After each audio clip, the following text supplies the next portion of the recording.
We are live, live, live, live, live, That's right. live, live, live, live. Great legend, what's up, brother? Man, Darth Lopez, this is the great legend, and I'm coming at you live from Bags and Unfiltered, where Darth Legend, the host with the most, he's going to be asking the questions. He's going to be looking at the choice because everybody in the chat wants to hear the legend's voice. Man, it's great to be here, Darth. It's good to be here, brother. Good to be here. Thank you for coming on, man. I appreciate it. You're welcome, man. It's Well, let's good. let's kick it off. So I first met you when I got invited to the Discord for Marcus by Marcus, and I had heard of you before through Biggie because I had that whole multiverse idea with all the channels, try to put all that together. And he said that you had been around for a long time, that you were like a triple OG, not just OG, triple OG. So just real quick, if there's anybody watching that doesn't know your lore, your origin story, if you want to, just refresh us real quick. Yeah. Let me give y'all the lowdown of my YouTube career. Now, back in the day in junior high, I collected comics, but as many of us who had the junior high pockets, we didn't have that kind of money, so we couldn't ride the rocket, so we had to kind of collect off and on, get books when we can. That's all we had. That's what we had to show with our hand. But as far as the YouTube lore goes, I used to be doing a lot of video game commentary and playing a lot of Gears of War. One of the third in the world in ranked Gears of War 2 on Guardian, and I was ninth in the world on GTA 4 online, man, with the bomb to base, the great Shimp Howard's top secret boost. Look that up on YouTube. That got me famous. But yeah, so I had already hit my 1,000 subs and all that gimmick like the first year, maybe not even, maybe like 9 months in, because the parameters were different back then. It wasn't, there wasn't live shows in 2009 or 2010. So you had to just produce content way back then. So it didn't matter like if you were thin or fatter, it could be a damn natural disaster. It didn't matter. So all you had to do was what you had in video games, and the art of cooking is what got me there.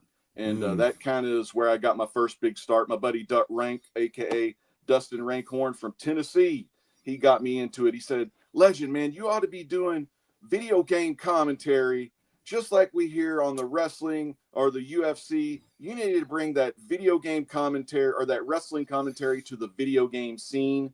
And that's what I did, man. And it became a machine. Nice. So you did cooking, huh? Yeah, I delved into a show. It has, I guess, maybe 6 to 8 episodes. It's called The Great Chef Show. And on The Great Chef Show, the great chef will cook in front of everyone. He'll cook in front of Rowdy Mama, the camera girl, and he'll be wearing the shades. He'll be wearing the chef hat. He'll be wearing the white apron to let you know where it's at. And it's basically simple recipes for simple folk. We don't have to be smart like Elon Musk. Because we could be a joke. We could have fun in the kitchen, and we could smoke, and we could gas, and we could just do everything and kick some ass. But dude, the cooking was really good because all the videos, as far as numerals go, they all had over 4-figure views, the 1,000+ views. So that was another successful venture on YouTube. But the good stuff probably wouldn't come until the comic book days. Right, right, right, Damn. right, right, But right. dude, before That that, Darth, let me do yeah, something that I do best a long time ago. And and we'll get to this part of the show. But I was yes, the sir. first one to call out a live chat. I was a part of something called Comic Talk Podcast, where it was me, Mm. Captain Cummings, Howler Mouse, Costin Bromstar, Captain Strange Life, Oddfellows Thoughts, Comic Book Mom, Rorschach's Journal. And dude, and a little bit later in the second season of that show, we got a guy by the name of Sleepy Reader 666. Now, I don't like those last 3 numbers. But that's not good. But you can check out Sleepy Reader and vote for him for the Hall of Fame. They got a big Hall of Fame coming with old Brian LCS's Comic Book Community Awards. But Right. dude, back in the day, I was calling out the chats, very first live show. But let's call out the chat. Let them know where it's at. We got Christina Payne. Hashtag Christina spread the Payne. love. It's great to see Christina. Hey, we got our host with the most, Darth Lopez. He's like 9 more. Christina is shouting out the chat, doing a lot of deals. We got our main man, Legion of Comics. It's good to see our DC brother from another mother up in there. We got the B Seldony 305, Brad Seldon in the house, so live. It's great to see you. And man, you probably have a lot of other fans, those fans that don't show their faces, but Oh they yeah, think yeah. they're going places. Yeah, yeah. We'll see today if they swing by. Yeah. But you are a man of God. Amen, brother. That is Amen. true, right? Correct. So Hmm. I know you love Jesus Christ.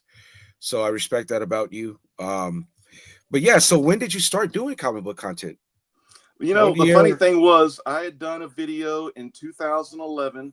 It was about the summertime of 2011, or it could have been 2010, but it was called Comic Book Collecting. And I did a part 1, 2, and 3 about comic book collecting. And from doing that, a couple of people found my channel, Captain Cummings, Howler Mouse, and they invited me to come on their show. Their show had only been in 5 episodes, and it was called Comic Talk Podcast. And it was a show that was originally recorded on Skype, and then Captain Cummings would edit the show and put a slideshow up of different pictures of comics, and that's what you would get Mm. on YouTube. You would have a slideshow of like comic book covers or pop culture news pictures or whatnot, and then in the background it would be just us guys chatting, like a StreamYard as today. And that's how we started doing a show. And then from there, I kind of started doing, that became actual live show. Google Hangouts had started doing live shows. I want to say in 2011, or maybe it was 2012. I'd have to go look in my memory bank's kind of foggy. I put that in the Whisper Cell chat the other day, some of the Yes, early for sure. vendors. Yes, sir. But yeah, Yes, so sir. we started doing those live shows, and then live group shows started becoming not really a thing. Only 1 or 2 groups were doing them. And then I was like, you know what? I'm going to take this live show thing that a group does, and I'm just going to do a solo live show all by myself. I'm going to talk for an hour. I'm going to show books. I'm going to tell people what I love to read. And I'm going to show them what comics, cooking, gaming, and the Legends truth is all about, man. And that's And this how was I started, dude. that was Google Hangouts, right? Yeah, Google Hangouts. So Yeah, I've once heard of Google that. Hangouts came out, dude, the Google Hangouts changed the game, and you started seeing not a lot of live shows at first because the comic book community was still in its infancy. Like today's times, it's a lot different. What is it, 225, Yeah, 2025? Back in 2025. 2015, I would say the comic book community by 2015 was so hot.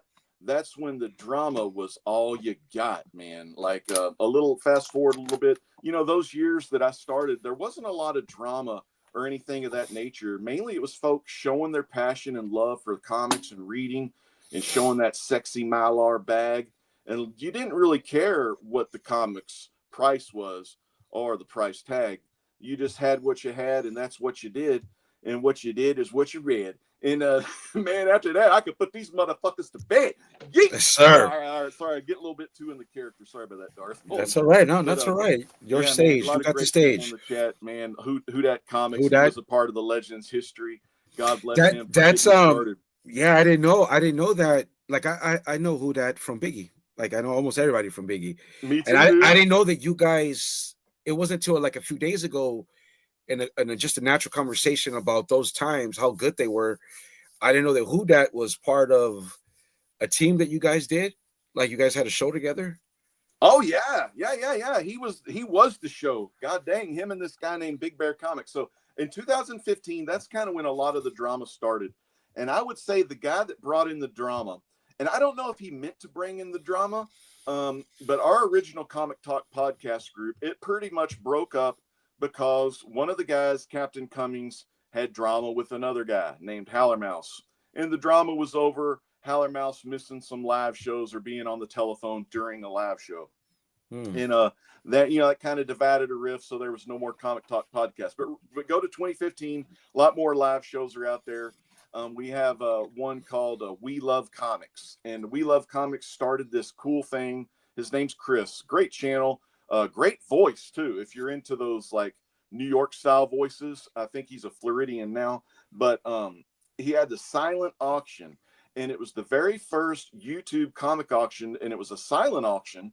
And how people had to bid was bidders would have to send in an email with their blind bid on the item. And then the host of the auction or whoever was selling the item would email them back and say, there's already been a bid that's locked in that is higher than this bid. You'll have to bid higher. So it was a great concept at first, but the thing was, the auction scene and the live shows were becoming so popular. The chat, the people in the chat started overwhelming the hosts, so the hosts had to start thinking of things different. We Love Comics started getting trolled. People were bashing him. They didn't like him. Just the typical things. And basically, what they were bashing him for was he was an innovator. He was kind of like a Steve Jobs or a freaking Bezos guy. He kind of started something that no one else could see, and he saw it way back then. But it also gave him so much hell, he like immediately quit doing it. So another group of YouTubers known as Blaster Stash It, they started running some auctions, and I was also a part of that group along with Drew Manchu. And there was another guy in Blaster Stash It that came along like after I had left Blaster Stash It, long after this guy came along. But there was another member of Blaster Stash It named Pocan Joe. Now, hey, I'm just saying he was a member of Blaster Stash It.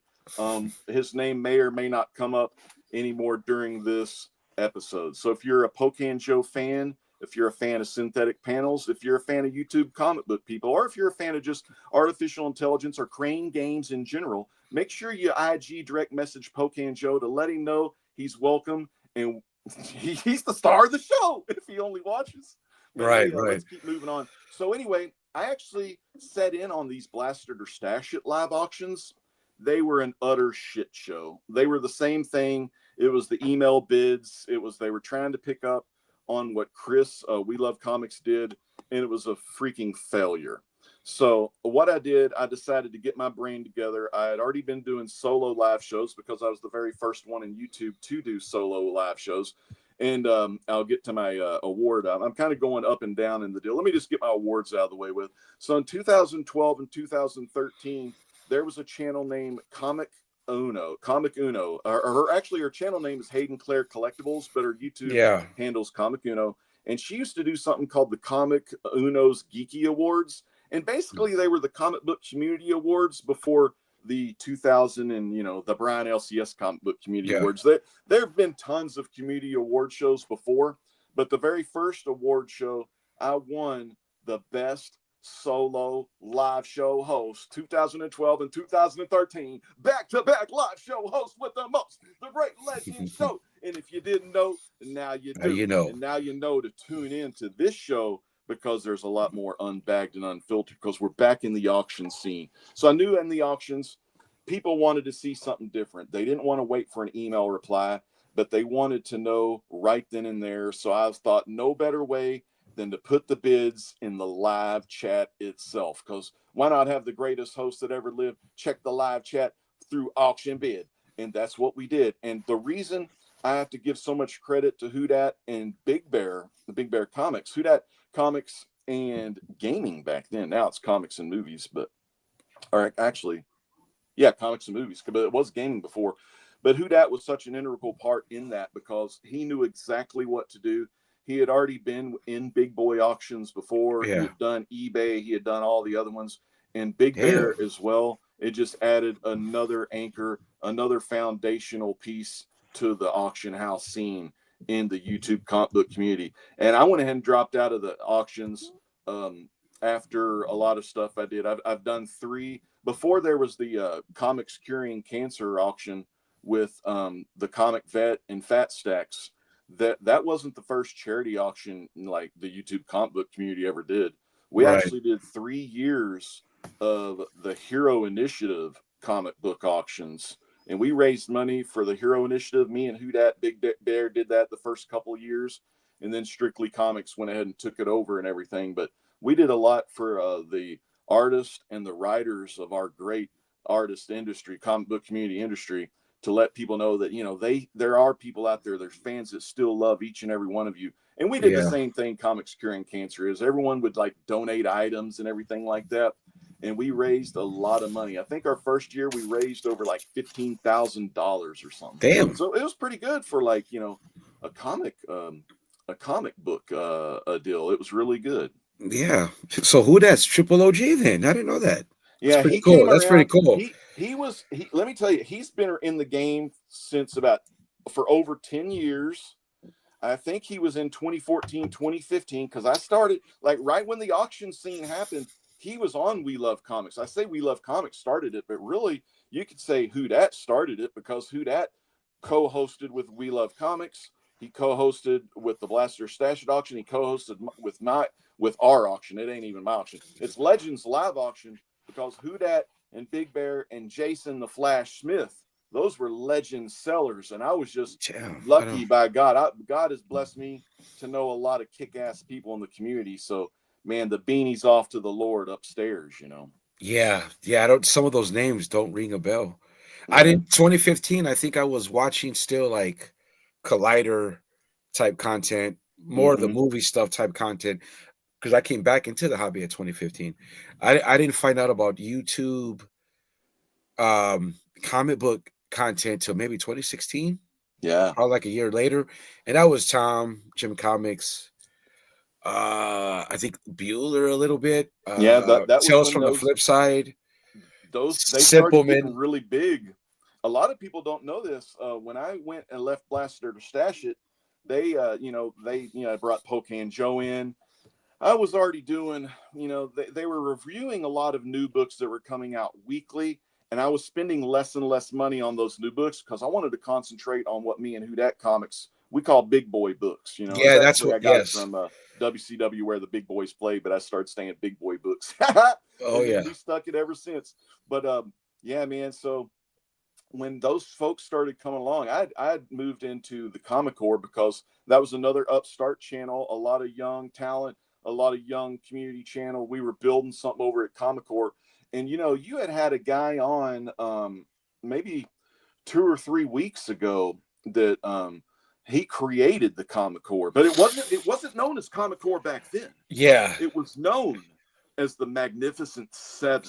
I've heard that name. I've heard that name Sometimes it was by. just known as the Seven. And actually, that show called The Boy, or there's a show, actually a comic written by Garth Ennis, who used to watch our content, actually his content, who is him. And then I'm not talking out of Warlock. Is it okay to say the N word? Yes. Okay. Yes. Niobe. Yes. See what I did Actually, there? yes. Actually, he said if you say his name 3 times, he will appear. Say So that's his one. name and he appears. Here's We believe in Niobe. Niobe. That's twice. We believe in Even Niobe. Niobe. That's 3 times. Wave your hands, Niobe. Yeah. That good old Niobe, huh? Oh man, that I was tell so you he what. created this thing called the Seven, and then Garth Ennis stole that and copyrighted it. So then we named it the Magnificent Seven because there wasn't an old Western named Magnificent Seven already. We just named it Right. that. And Yeah. then we went to work. And then what happened shortly before the Magnificent Seven took off, there were some discrepancies. Now, I don't know if Larry can join us maybe later in the show and we can get his side in. Larry, hopefully you can, because it's good to talk history, and we could talk history with Niobe. And Niobe was the creator of the Comic Core, and but basically it was supposed to be Magnificent Seven, and we had a great Christian brother in there, and our Christian brother was named. Well, I don't want to do the whole like doxing thing and say his real name, but his name was Jeremy.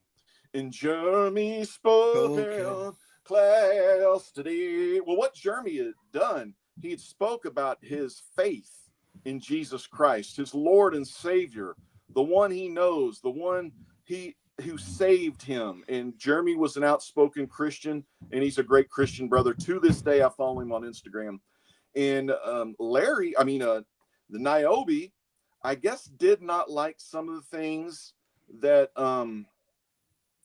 was said by we're calling Trinity Entertainment, because the Trinity is the Father, the Son, and the Holy Spirit. And Trinity was a big boy. He was maybe, if you know the wrestler, God bless him, Haystacks Calhoun, he was a big boy. He wore a mean sweat thing of overalls, and sometimes he was barefoot too. Big old Trinity Entertainment. Well, anyway, let me make a long story short, or a skinny man fat. Basically, Niobe fat shamed the guy. Fat shamed him. And then Trinity Entertainment said, I've had it with this. I can't be with this guy. He fat shamed me. I'm done. It's either him or me. And then, I don't know, like, they didn't want to get rid of old the N-word. So later what happens, our concierge, Chad, Comic-Core Chad, he decides to invite another guy by the name of Comics with Bueller. And so Bueller actually joins the Comic-Core. I know. Shit! Just for a hot minute. A lot of people Damn, don't. This is breaking news. Breaking news. Time Comic-Core had freaking one of the greatest Comics with Bueller. And Bueller was a great member of Comic-Core, but one thing Bueller didn't put up with was fat shaming, or when people talked ugly about females. And he didn't like the R word. Up in Canada, they use that hard R. Well, not the hard R, but the hard D. Like I'm retired. I'm not. You're right. But so yeah, man, Bueller took a damn stand, and this time it was, hey, it's me or him. Dude, did I just break something? Oh my goodness. Anyway, so Naomi said he would leave on his, like, if you ask Naomi, he left on his own accord because he invented the Magnificent Seven. He created the Comic-Core. He even created Bueller. Like, that's not his real name. Travis, I don't want to mention his real name, but that guy, the guy that's named Bueller, that's not his real name. Niobe created that name for him, and that's how that happened. But that everyone comes and goes, and the best thing for Bueller was he grew the Comic-Core just by being in the Comic-Core. All of the views from Bueller's channel made the Comic-Core huge, dude. We were huge. We were like the Beatles when we got to be on the Ed Sullivan Show, but it was Comic-Core being on Comics with Bueller's show. I was like, damn, we've hit the big time now. So there was a show with Bueller, you, Niobe. Wow. Yeah, dude. For a little bit of time, and Chad, right? Chad, who popped in the other day when Niobe appeared. Yeah, that's interesting. Yeah, that's an interesting. That's an interesting dynamic. I don't even know how that would work. Knowing and basically what I know it's now, kind of like, how you have basketball teams. Me and you love our '90s basketball. Yes, we do. Remember, the Charlotte Hornets were a pretty popular team. Yeah, Larry Johnson, Spud Webb. Eventually, no, the short Muggsy.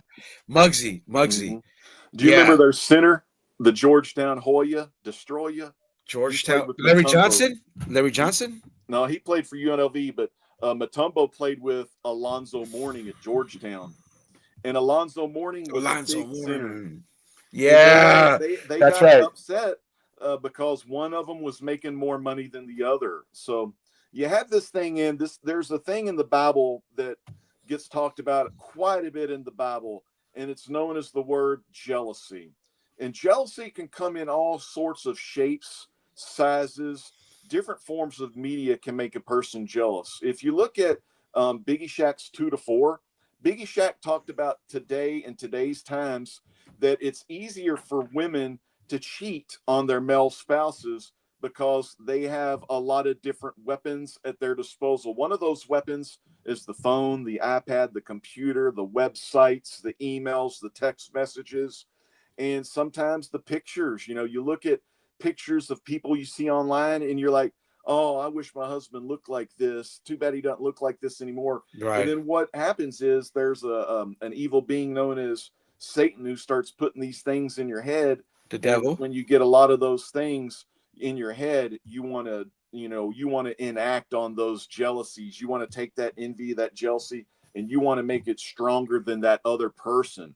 So a lot of times, I think jealousy, like in basketball, like Shaq, Kobe, things of that nature, it divides wedges in group channels to where those bigger channels need to go and do stuff on their own.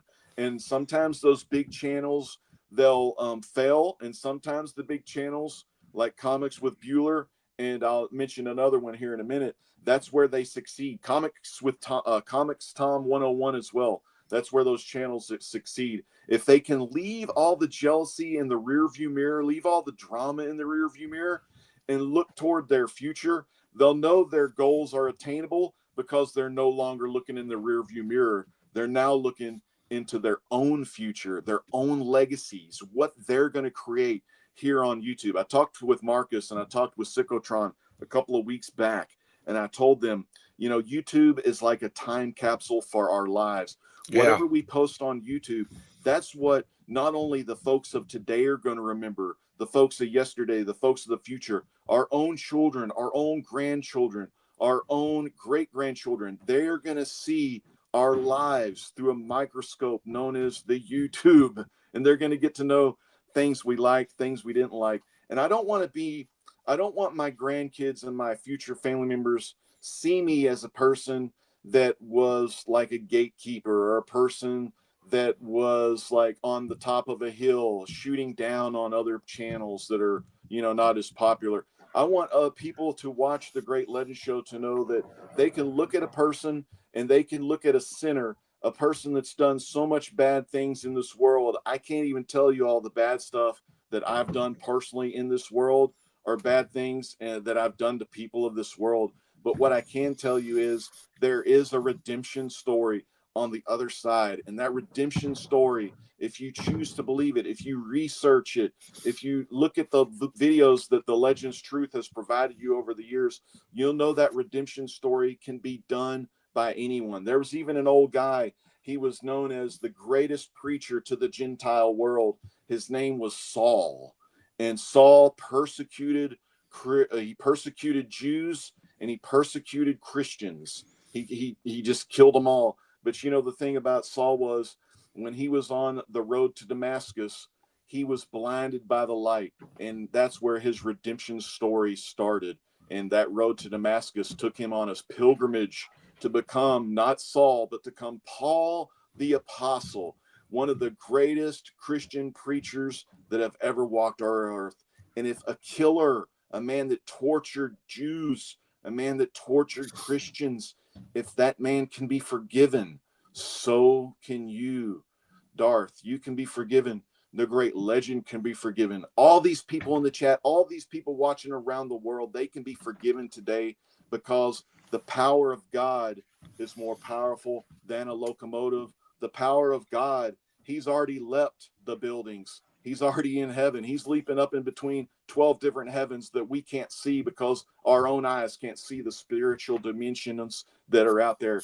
And dude, he's way faster than a speeding bullet, because he's already stopped them and he's already fired them all at the same time. And that's why he's the G-O-D. He's the father of Yahweh. But let me get back to the comics. I don't want to make this like... Yeah. Well, I just want to say one thing. You can donate to Darth if you want to, though. Sometimes it's okay to gatekeep.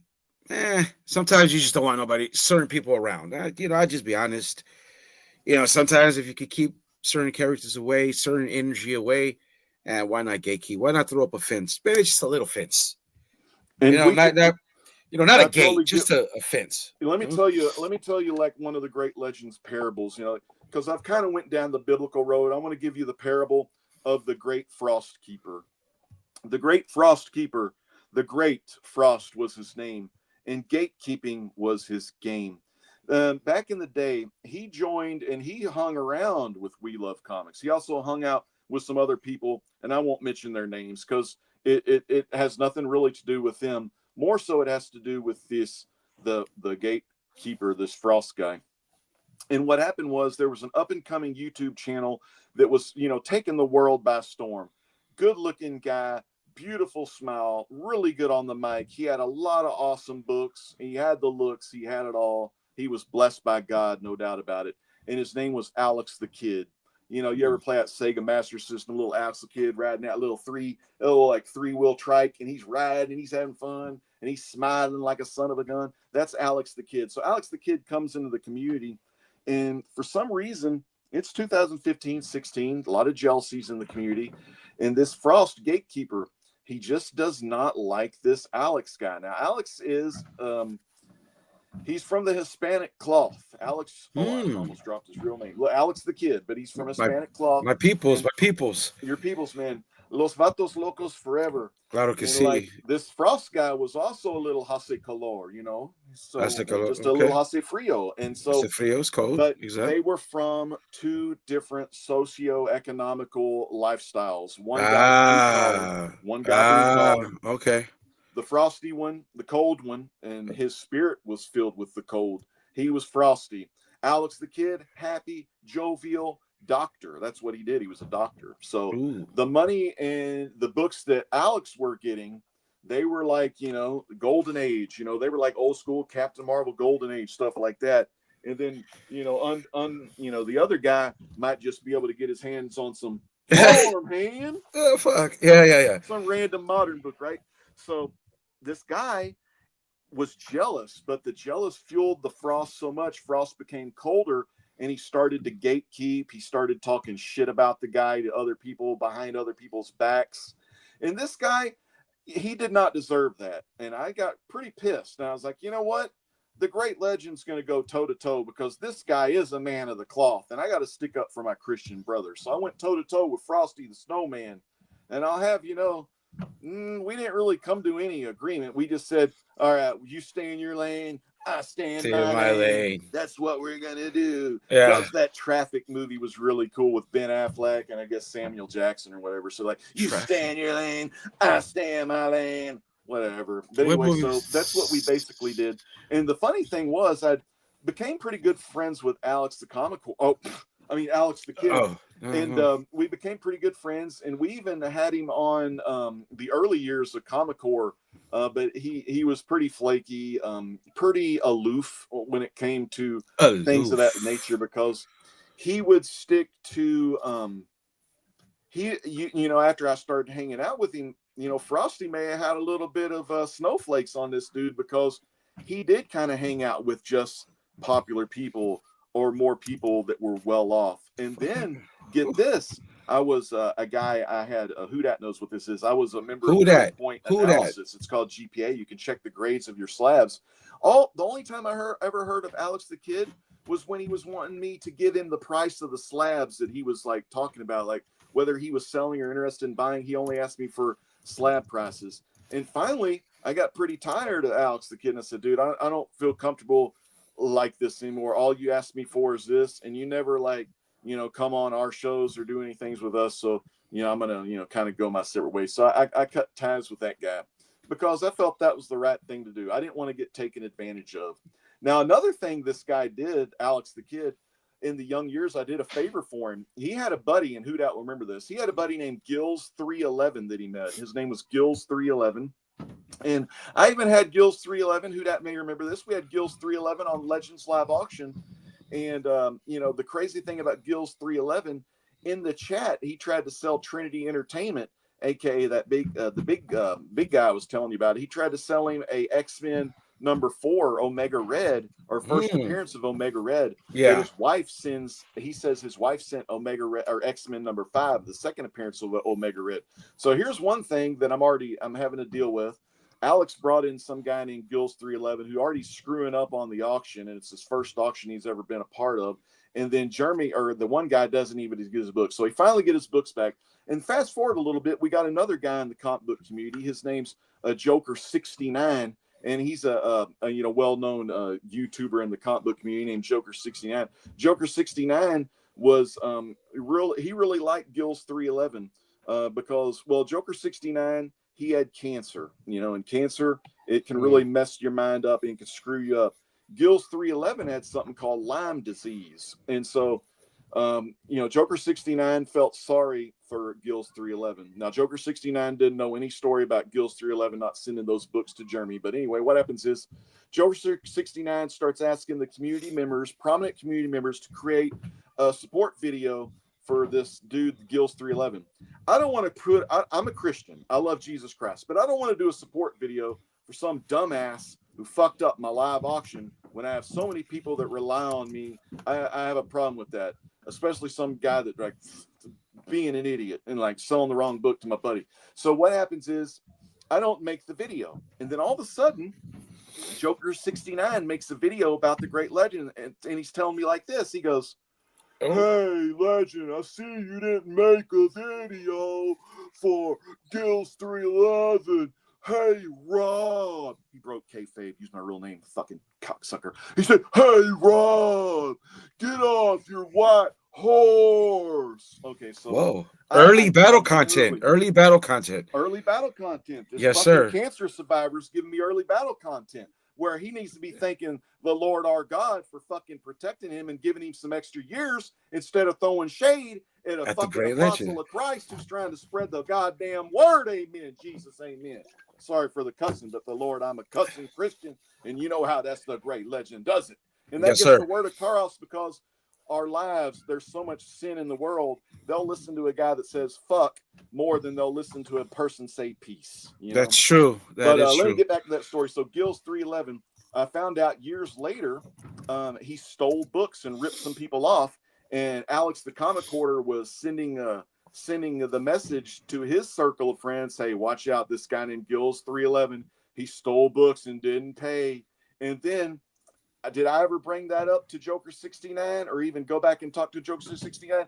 No, I didn't. But that's 2 times that guy, Gills 311, fucked over the community. And then the community comes after the most guy that has all the views, the Great Legend Show, to air their grievances when they shouldn't be airing them with me. They need to be airing them with themselves in front of the mirror. But a lot of times in the community, it does get jealous. So Joker 69, if you're watching, dude, at least I've got a white horse, and I know where my ride horse is going to be riding when Armageddon comes. And you're either going to be with me or against me. And if you're against the Great Legend on my white horse, the lightning's going to come out like Shazam and Black Adam has never seen before. Amen.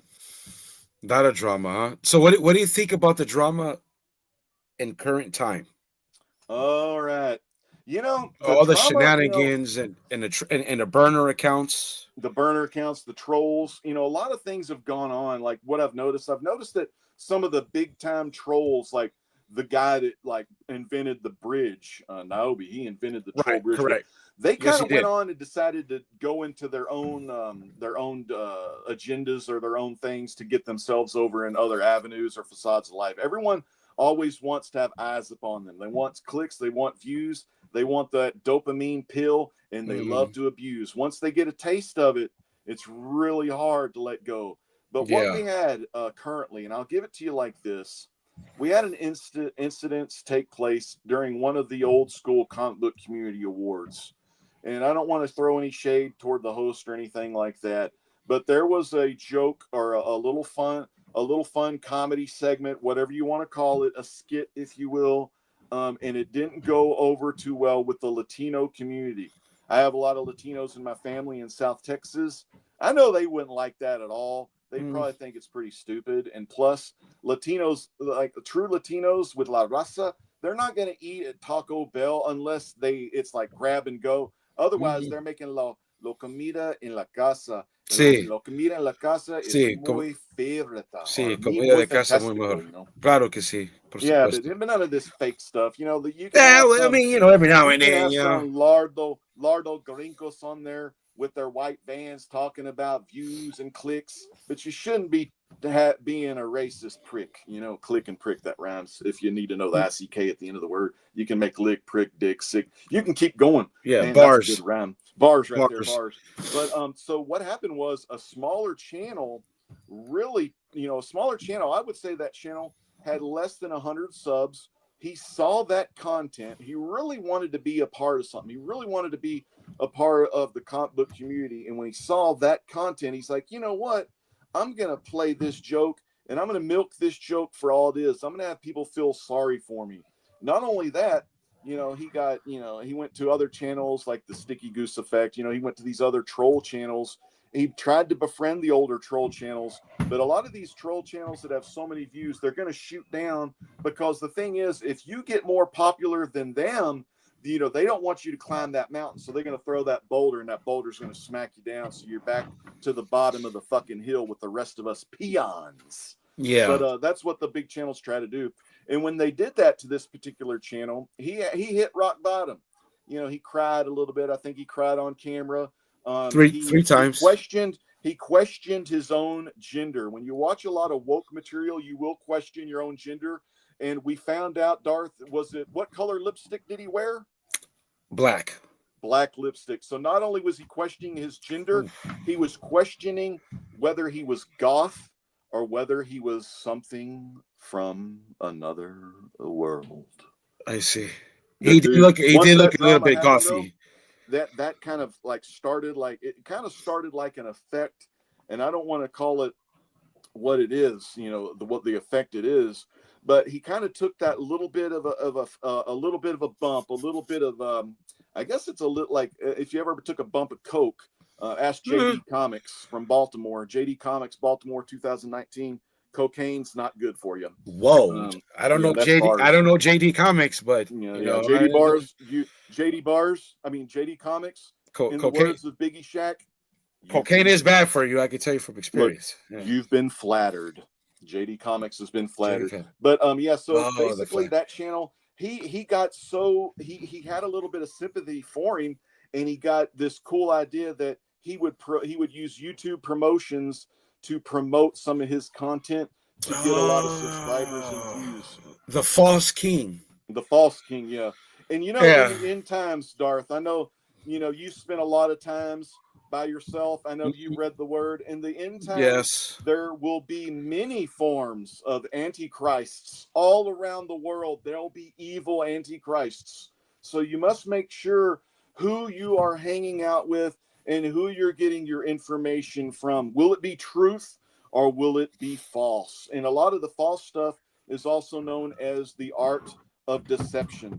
So make sure when you watch a lot of the new channels, or if new channels are coming in, try to see if they're vampires, like energy suckers. They suck on, channels that have good numbers. They suck on you, and then they'll go ahead and they'll suck onto higher channels, and they'll get more famous that way. But yeah, Darth, the current drama, I hope that the current drama can subside. I know there's still a lot of channels that can't really get over on basic comic pop culture content alone. They always must bring in that wild card, that little sniff of the liquid paper eraser. You take that little sniff of that little white bottle and you want a little bit more. And when you get that first sniff, you're going to be on an endless cycle of destruction and deception. But there is one correction. That correction is contacting Darth Lopez. It's contacting the Great Legend Show. It's contacting Chaos in Comics. It's contacting my main man, the immortal Biggie Shack. It's the contacting our good friends, Darth and Circumstances, and another guy, Perry Comics. Years ago, Perry Comics, y'all may not know him, but he's over 100,000. I don't know who Perry is. His channel, he got over 100,000 views. And the real reason he got over 100,000 views, there was an old live show host who gave Perry his very first live shout out. And it sounded something like this. We have Perry Comics in the chat, people. Lane, welcome to the Great Legend Show, Perry. And this is the place for you to be. And it's not time to be scary. It's time for you to get hairy. It's time to put on some that show for yourself so you can glow. And what did Perry did? He took it to the next level for show. He destroyed, he came, he saw, he set the ball for everyone to call. And that's our boy Perry Comics. But there's so many great channels out there. There's the Comic Core. A lot of people I want to shout out tonight. But we're not going just so soon. We're going to be opening up the chat here to have anyone on the panel. I do want to do one special shout out real quick though. Yeah. To a special person in the comic book community chat. And I'm going to give you a little bit of my own story, my physical health, things of this nature. And because I believe that we can all be better. And I want you to hear this. This is really good. So after Baltimore, it's 2019. The COVID stuff started hitting around 2020, 2021. I don't really know, but we started doing a lot of virtual cons, and I would sit in this very chair for 8 to 9 hours. I'd interview Frank Dukes. I'd interview Samu from the Head Shrinkers. I'd interview, Fred the Hammer Williamson, all these famous people, the Art Adams, Dave Gibbons, everybody working for the Hero Initiative, because I got to do all those special interviews with Hero Initiative. Yeah. The only reason I quit doing the Hero Initiative for two things: personal health, mental health, physical health, and they weren't paying a damn thing. So Oh, I couldn't keep damn. lending the voice if they weren't going to make me their full-time choice Of in course not. money and all that kind of stuff. So, but Gotta pay taking on bills. my left side of my body through the years, the I've got some nerves in the sciatica, but also they've been developing in this left hand. And when I play video games for too long, like these fingers will fuse together, these two Yeah, middle fingers. yeah. So Drew called me the penguin last night. Yeah, it's like you're throwing up a dub. Yeah, I get Yeah, that from throwing up the all the wolf pack, years. the West Yeah, Side.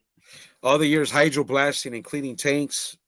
Your My hands all get this stuck. locks up. Yeah, even when I hold my phone, But dude, these fingers I will got to lock give up. one big shout out to a special person in the chat. So after I quit doing like comic book content and like Comic Core kind of stopped doing content, I started focusing on studying the scripture and studying Bible prophecy. There's also another thing I studied called the Mandela effect that happened to me in 2016, where visually I saw reality more. I can't really explain this on to the people. I can't explain it to normal humans, or not that anyone's normal human. What is a normal human? But Yeah, yeah. I'm not normal. like reality, I saw reality flash. There was something that changed. It's called Mandela effect. But I saw an instance where one thing like changed in front of my vision, to where like it was physical and mental, and I could touch it, and it had changed. So I had to pretty much start learning myself again and studying myself and going in and using the Holy Spirit that Jesus has given me. That's one of the gifts God gives you when you become a follower of Christ. You get the Holy Spirit, and it's like a flame within you, and you start seeing things, and you can start manipulating things to where you can see the future. You can see where future events are taking us. And what was crazy was during that time, I didn't watch a lot of comic book content at all. I was kind of like out of the loop. And then all of a sudden, I was still a sub to some comic book channels. And I was like, you know what? I'm going to watch some of my old buddy here. I haven't watched him in a while. And I'm just going to start watching him because I'm retired now and I have a lot of time on my hands. And this channel does content daily. And I'm going to give you some of the content he does.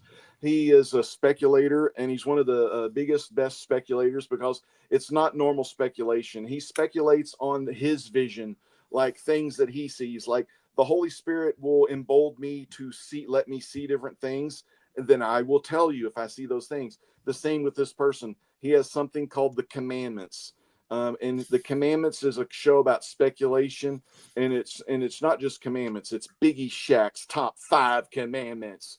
And brother, if you listen to Biggie Shack and you listen to him when he gives you the back scratch, the bear hug, the big boot, and drops that leg on your face, you're gonna understand this is the comic book place. The top 5 commandments. And then he also does Oh, the a 2 little to bit of 4. Ultimate Warrior there. A little bit of Ultimate Warrior. I caught I that. know he does the Mm-hmm. daily 2 to 4 with his co-host Travis TM, Travis Baker, need I say more? And he does the Collector Club on Fridays, and he does a plethora of other stuff. But I want to mention you that he's also retired like myself, and he does so many little things that all of his fans don't get to see. He has to make sure his house is spick and span. He has to make sure the comic books are in the Mylar bags. He has to make sure that his beautiful partner in crime, there's beautiful music and melodies to be heard. And none other than that, On he Tantra. is the great mentor for the up and coming back scratcher. He'll scratch your back, but not yet, because he's still Little Shaq. And when Little Shaq gets older, he's going to have a hero to look up to, because he's already got one sitting right in front of him. His father, the immortal Biggie Shaq, I tell you this, one of the greatest men on the face of this planet that I've ever gotten to know in the times that we've had together. And I couldn't be more proud of his success. I couldn't be more proud of his members, his channel, the things he gives to our community. And that's Biggie Shaq. A lot of people take him for granted, but I Yeah. want you to know Biggie Shaq, the great legend and the great Darth Lopez, Yes, and sir. Jesus Christ, who looks up on you every morning when you wake up. He's always with you, Biggie Shaq. And we want you to know that you are our champ that runs the camp. Biggie Shaq, baby. God bless you, brother. The great immortal Biggie Shaq. One of my favorite YouTubers. Drew Probably one of my- Manchu. Drew Manchu's right here. Biggie Shaq's Drew- way up. Drew is in the chat, huh? Mm-hmm. So we're at But hey, 49. man, Darth, why don't you let the people in? Let's Yeah, let the yeah, floodgates yeah. open. Yeah. Let's see what we get. I'm for it.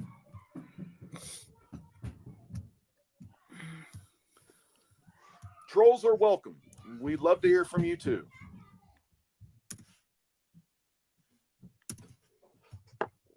Because maybe Drew will pop in. Yeah, Drew said we got a date later. We're going to play Marvel Rivals. I'm thinking about using Captain America. Captain America, I've got this skin, and I call it the Trump jacket. He's got this blue jacket. It looks like Trump, this big jacket. President Trump, he said he would be here later. No, I'm just playing. You know what? If Marvel Rivals, if they were to get Rogue and Captain Marvel, Carol Danvers, players like that, well. Is this what we've been waiting for? Yeah, let me see. Is this here?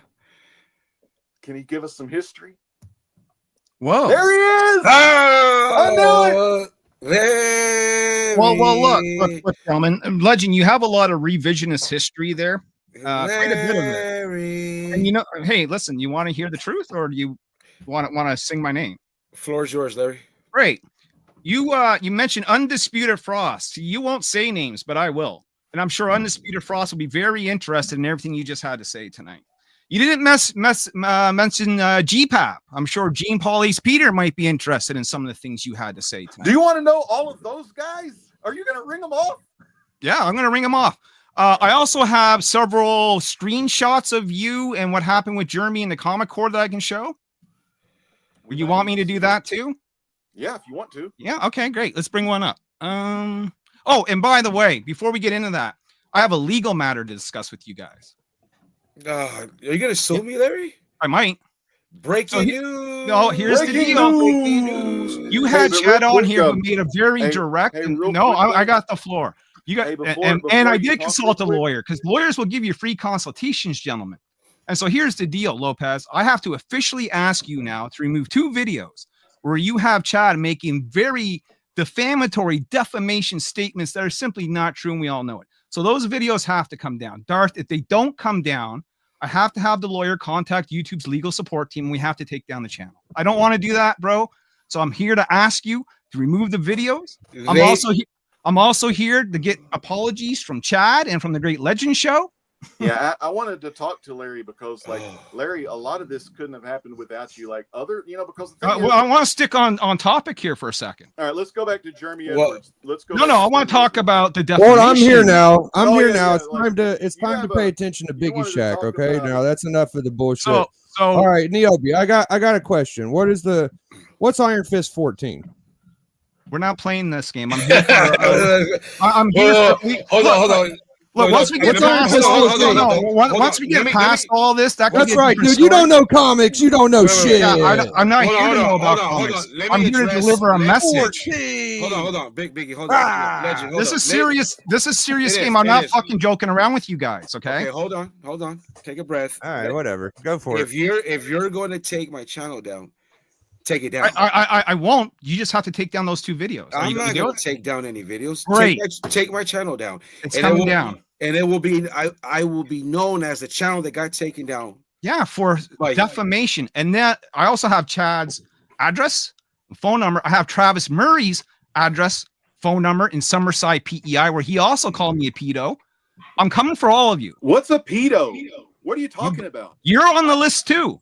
I am not. I have screenshots of you running with the joke, and it's not a joke anymore, gentlemen. This is serious. This is a legal matter now. Jesus Christ, that is my Lord and Savior. So I'm also coming for those children. discords, gentlemen. So I don't like children. I'm a believer in Jesus. Discords.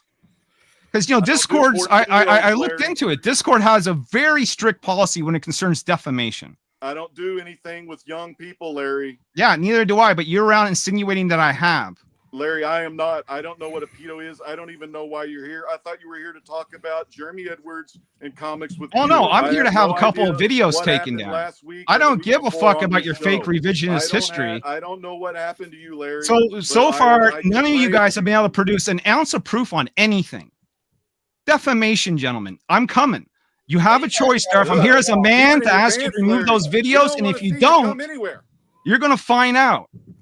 Are you going to remove the videos? Because this is being recorded, just like all the other streams have been recorded. I don't know. And I'm going to show this to the attorney, all of it, because he said next time I come in, to bring in all the streams, all the screenshots, all the info I have, and I'm going to do it.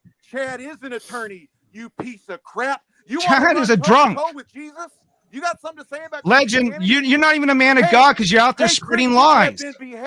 Because a piece here, the legend's truth is legend hashtag. We all can't be winners. Remember that? Shit out of here. No one wants to hear you. We're God-fearing men. I don't. You're not God-fearing when you're spreading around lies. I don't fear you. Your mother raised you better than that. I don't fear a Niobe character. I don't fear. I don't care what you fear. I killed Kenny, motherfucker. I killed Kenny. I'm just telling you how it's going to be. Kenny, motherfucker. I'm just telling you how it's going to be. Lopez, you have a decision to make. You can remove the defamatory videos, or I'm going to have them taken down. You shouldn't call other do what you gotta monkey. do. Do what you gotta do. And if anyone starts repeating this stuff, I'm coming for them too. So see you next Tuesday. I'll see you in hell. So now we know Niobe is a snitch, and he's going to take my channel down, which I don't really care. I don't think that people were. I mean, I never said I think we should chill out on that word with people. Honestly, like let's just stop. But deleting videos. That's Larry. Larry, enough is enough. I know you have an infatuation, but enough is enough. Everything is not about you, LP. If you have an infatuation, keep that shit on Niobe. Draw your comic about teenagers. I don't care.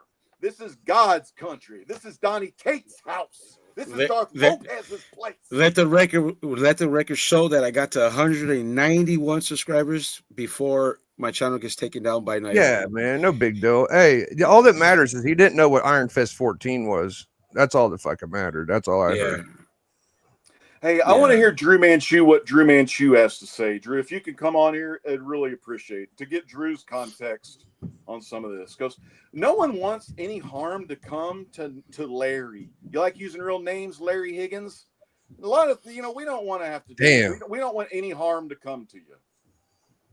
Just Larry Lane. I already tried to tell you about Jesus before, Larry, and you turned down Christ. He died for your sins too. Hey, it'll be fantastic. My channel will get taken down. Nobody. I'll live in infamy. Nobody brought anything up about what he was talking about today. Yeah, we was all chilling. Complimentary. I mean, he started. Bro, I could give a shit. He can go cry to what he can go call YouTube police. He can go get a fucking lawyer. I could give a shit. Yeah, go hire a lawyer. You don't even have money for a lawyer, you dummy. You think I really give a shit, bro? I mean, I'm being honest. Look at my face. Whoever's watching, all the trolls. You think I don't give a fuck about this?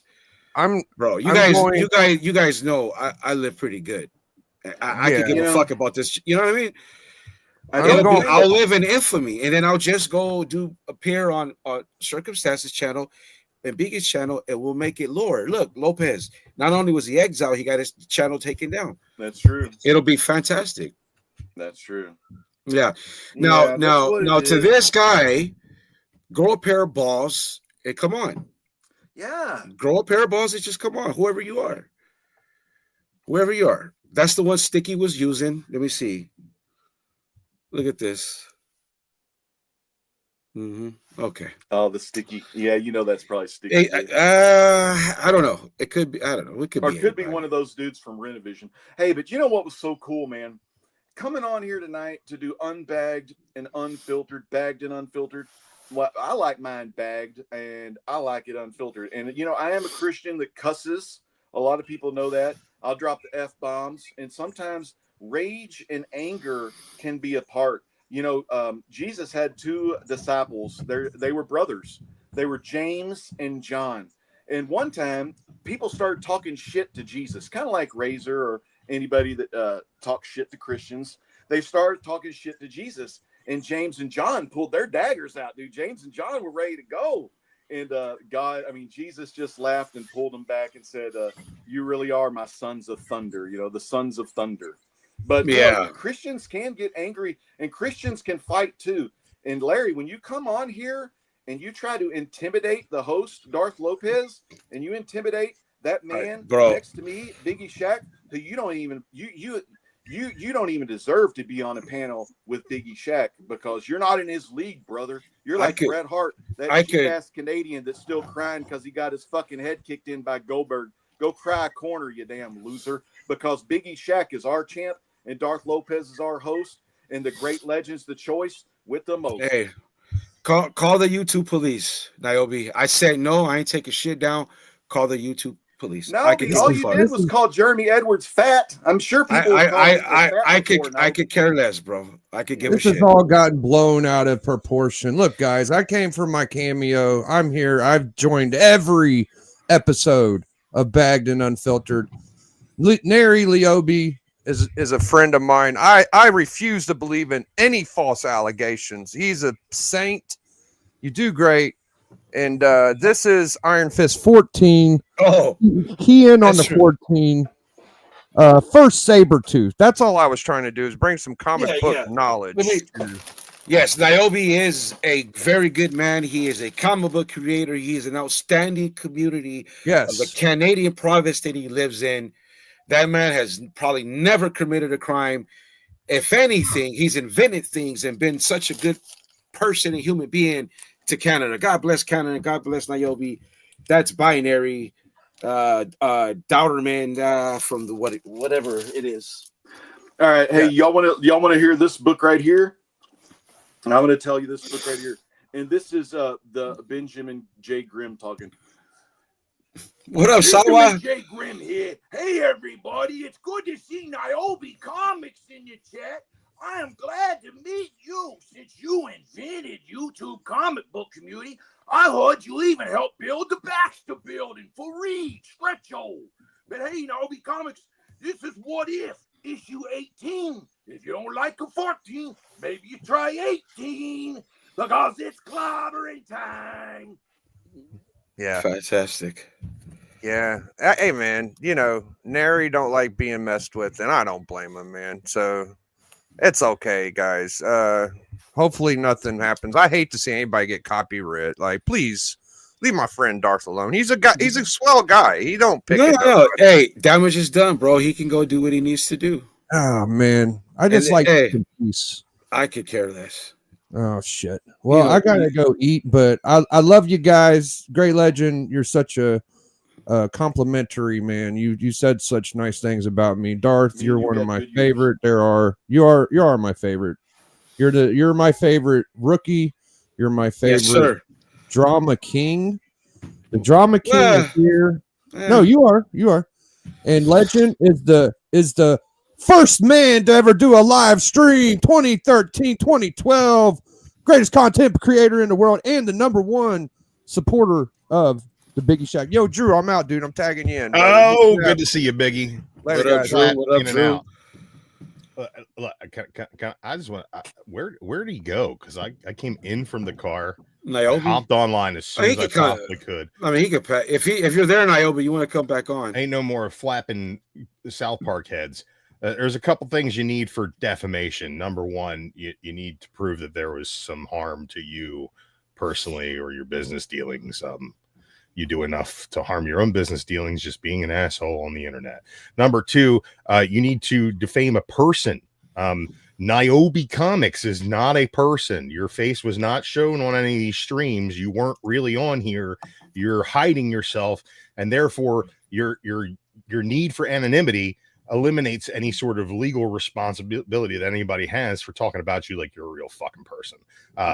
Go touch some grass, make some friends, and if you're so offended by what everybody in this community has to say, fuck off and go away, bro. Nobody cares. You talk about all these receipts you have from all these people over the years. How many of them are your friends, dude? The answer is 0 of them are your friends, because everybody you deal with ends up hating your ass. I don't even care about you, dude. Why? I keep telling these people in this community that are new around here that every couple of years you crop up and do the same fucking bullshit over and over and over again. Why? Because you're a sad little fuck who keeps creating the same comic book for the last 10 years that doesn't sell any fucking issues and nobody wants to read it. Drew. It sucks, bro. You suck. You're just terrible. You're on the list too, Drew. I'm on the list for what? For talking about these allegations. I got you on FOC. Allegations? What allegations? The allegations that Chad made that I... All right, first of all, I told everybody, I don't know who this Asian girl was, and I never saw her on stream. No, you didn't even think she was real. It's pretty clear that none of you dumb fucks know a goddamn thing of what you're talking about, but yet you spread shit like it's true. What am I spreading? Hey. No, look, Drew, the defamation's going to happen. Defamation for what? Who defamed you? Chad and fucking Travis. TM Murray. Just go away, dude. I'll go away when the videos come down. That's the deal. Then we're going to do the legal system, my friend. And your interpretation of the law is just that. It's an interpretation, and we're going to find out. A leg to stand on. My lawyer seems to think a little differently, Drew. Oh my God! Keep paying somebody. Keep paying somebody. I don't even need to pay him. That was a free consultation. The next time I go see him, that will be a paid visit with all the fucking receipts. All right. All the receipts. So if you guys want me gone, I have no problem being gone. But you want to hate me, Drew? You can hate me, but hate me for the truth, motherfucker. I don't hate you. I don't care about you, bro. Nobody cares about you.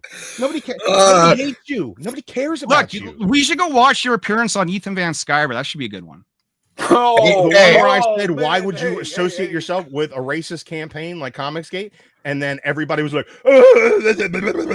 I've never been Comicsgate, but why would you go on his program? Well, you went on a conversation I had on a separate podcast. And then John Malin schooled the fuck out of you. It was great. I don't know who that is. John Malin was the artist on cable. Nobody knows who that is. Everyone knows who he is. No, nobody knows who he is. That's why he's going to sell his comics on Comicsgate, because nobody knows who he is. Mm-hmm. You have no idea how little that community is. It's very small. It's very. You know all about it, do you? You guys all blow each other all the time over. I'm not in Comicsgate, Drew. Okay, then what do you care? No, I'm just here to, because you're here shooting the shit about me, so I thought I'd come on and respond to you. You didn't respond to anything because I didn't say anything about you except for that you don't have friends in this community because you're a dick. You also said I don't have a case, and you don't. I do. Who are I you have Chad making a very direct, precise textbook case of defamation live on video. Defamation because you didn't receive any sort of personal backlash from it, dude. It's not defamation. Have. Look, Drew, I make comic books for a living. How? And this allegation ruins my reputation amongst the creative community. Your behavior within the comic book community ruined your reputation. My behavior is not on fucking trial here. My behavior is not on trial. What's on trial? But your reputation would be on trial, stupid. It would be on trial. You can't say that somebody harmed your reputation when you've already dismantled your own reputation. I think YouTube is going to fucking agree with me. I think the lawyer is going to love this information, dude. YouTube's really going to care about a channel with less than 500 subs with a video with less than 1,000 views. I have taken down a channel before. Shit, bro. I've already done this before, Drew. And I'll tell you what else I've done. I took down a channel with a new fucking I've taken down a fucking Kickstarter for. I'm trying to fucking provide a warning as my fucking legal responsibility that I've been told to request those videos come down. That's the first thing I've been told. I came here to do that. I've done it. I've been told You've no. Been told that from a lawyer who give you a free consultation. Can I tell Larry in the future? Don't be stupid, dude. Just fucking go touch some grass. Don't be stupid and say stupid shit about me that isn't true, because I will come for you. What did I say about you that wasn't true? I'm talking to everyone, Drew, in general. That's listening. Talk to everyone in general and try to make a point, brother. You can't. The point is, anyone running with that narrative is going to hear from me. What narrative? That I fucking shipped in a 14-year-old girl from China.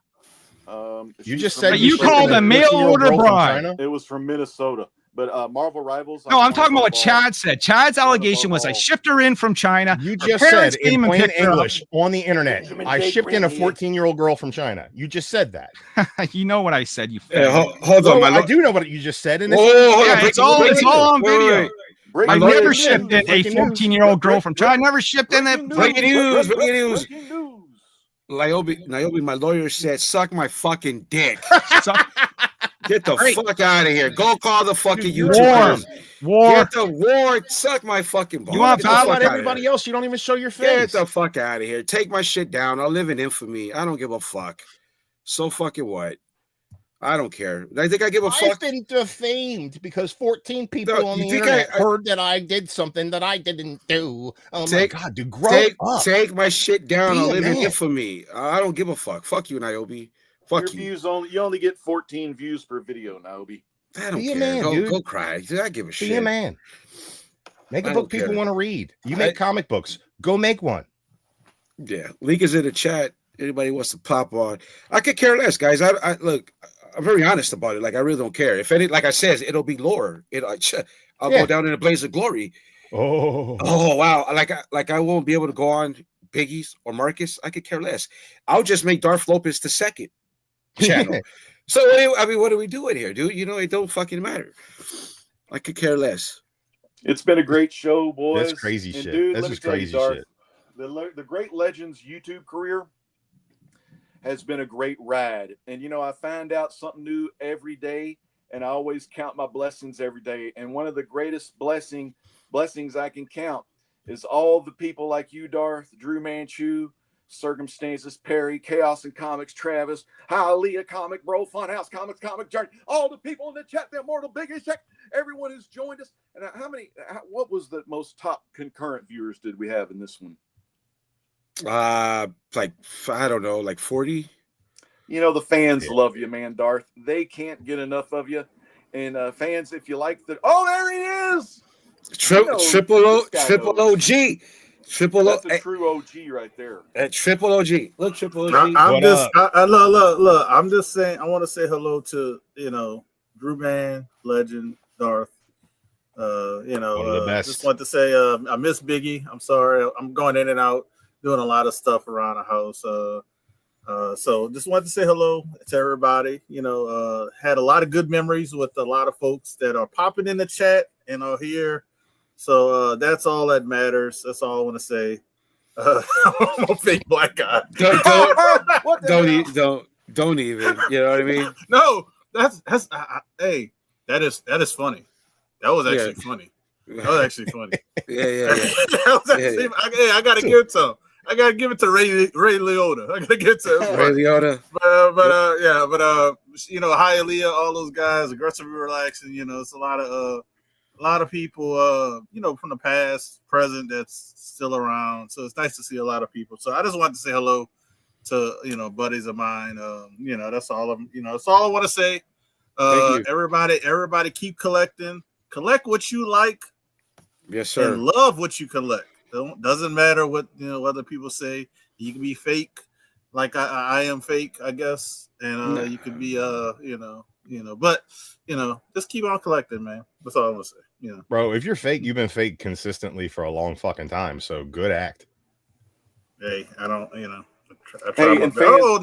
90 in chat. How you doing? 90's Nice to OG. see you, YouTube man. is 90. Man. The So, Bandit Brothers auction hosted by Who Dat Comics and Bleecker Street Comics, along with K-Pop and my main man Papa Wheelie, along sometimes with Cali Comics and a couple others. Check out that Bandit Brothers auction, because the next time you see Legend sell anything on a live auction, it's going to be with my brother Who Dat. If you'll have me, of course.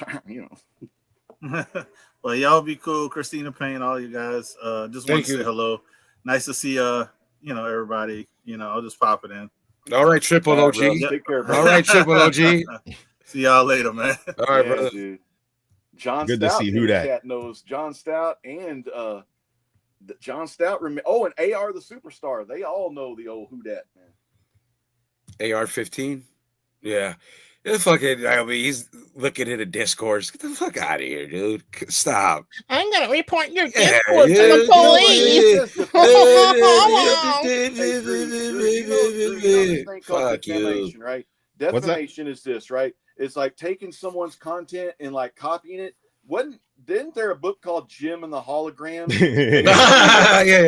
Yeah. So like that Naomi guy copied Jim and the Holograms and made his own like young care. I don't want to say the F word. Look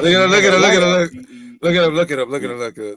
Fuck out of here, Naomi. It will be What the are you- easy what are to you get issuing God's threats country, and then we Yeah. get on the out of internet? the way. Where do Oh, you come live? on. Bikini Bottom with my friend Pat. Darth, the real reason I hopped yes. on here was because there was some real defamation going on this stream when Niobe had the gall to judge the character of the Great Legend. Is the Great Legend a perfect individual? Is he a perfect man? No, he's a man. He is flawed like any one of us. But I have never had in my real life circle of friends throughout this internet bullshit of people that you meet tangentially, I've never had a better friend who I could rely on more in any given situation to pick up the phone when I need something, to give me moral support when I'm going through a hard time, to make me laugh when I'm sad, to send me gifts for no fucking reason whatsoever. Look around this community and tell me who in this community recently hasn't gotten a package from the Great Legend Show as with no return address and a fake name on that mailer, because he doesn't want anything back from you. He wants to give to the community, and he wants to give because he wants to make other people feel good. He's a great dude, a great father, a fantastic husband, and a hell of a friend. And, you know, oh, is he a perfect Christian? No.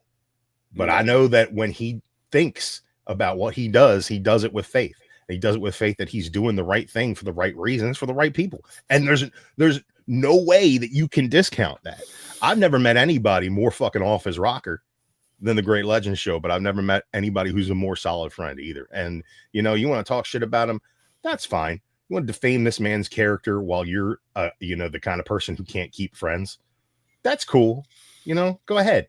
I mean, that's coming from a guy who called another guy a monkey. You think typing it's okay, Niobe? So where's your argument? Yeah, I mean, he's got a horrible. I think saying any word is fine. I think words don't have power unless you give them power. That's my stance. I've been consistent on it, and I will not change my mind. Doesn't mean I'm out here with the intention of offending people. Whereas you might think that words do have power, but you are out here with the intention of offending people. And that's why you can't keep your book on shelves. That's why you can't get to Comic-Cons. That's why you're blacklisted from certain places, because people don't like you because you're a genuine asshole.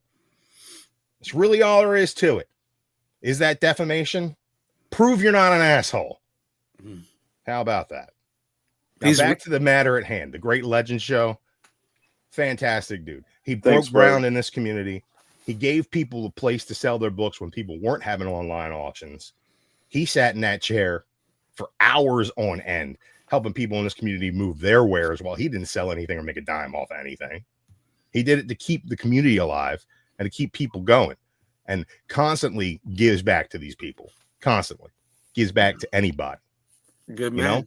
All you people got to do out there in the chat, if you ever need anything, you know, you can direct message me on IG.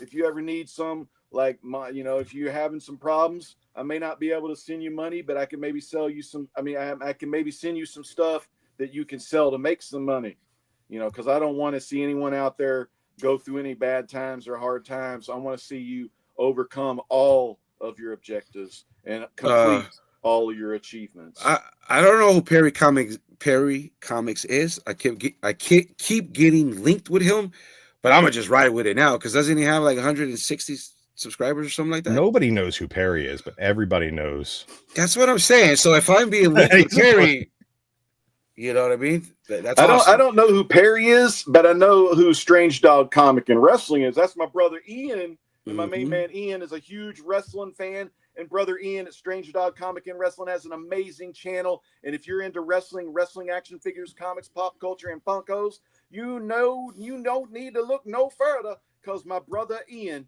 is your burner. Anyway, yeah. Well, you know, that was awesome. I mean, I'm not done. I'm just saying, like, he really thought I was gonna take that down. I would have never made the clip that I made if I was going to take this shit down. He's so offended by the content that you're making right now that this is where he has to be right now. A lot of people are. And nothing better to do than watch this. A lot of people are. Right? Drama sells. We've all known this. This is just that. right? Everybody comes in, and what does Marcus say? Virtual signaling. We don't like drama. We don't like this. Well, you know what? It's soap opera. It's the National Enquirer of the comic book community. You know, I should never be having 50 fucking people with a chat at 190 subscribers. The videos that I do shouldn't even get that many views, but drama sells. And they're assholes in this community like Niobe, like others, you know what I mean?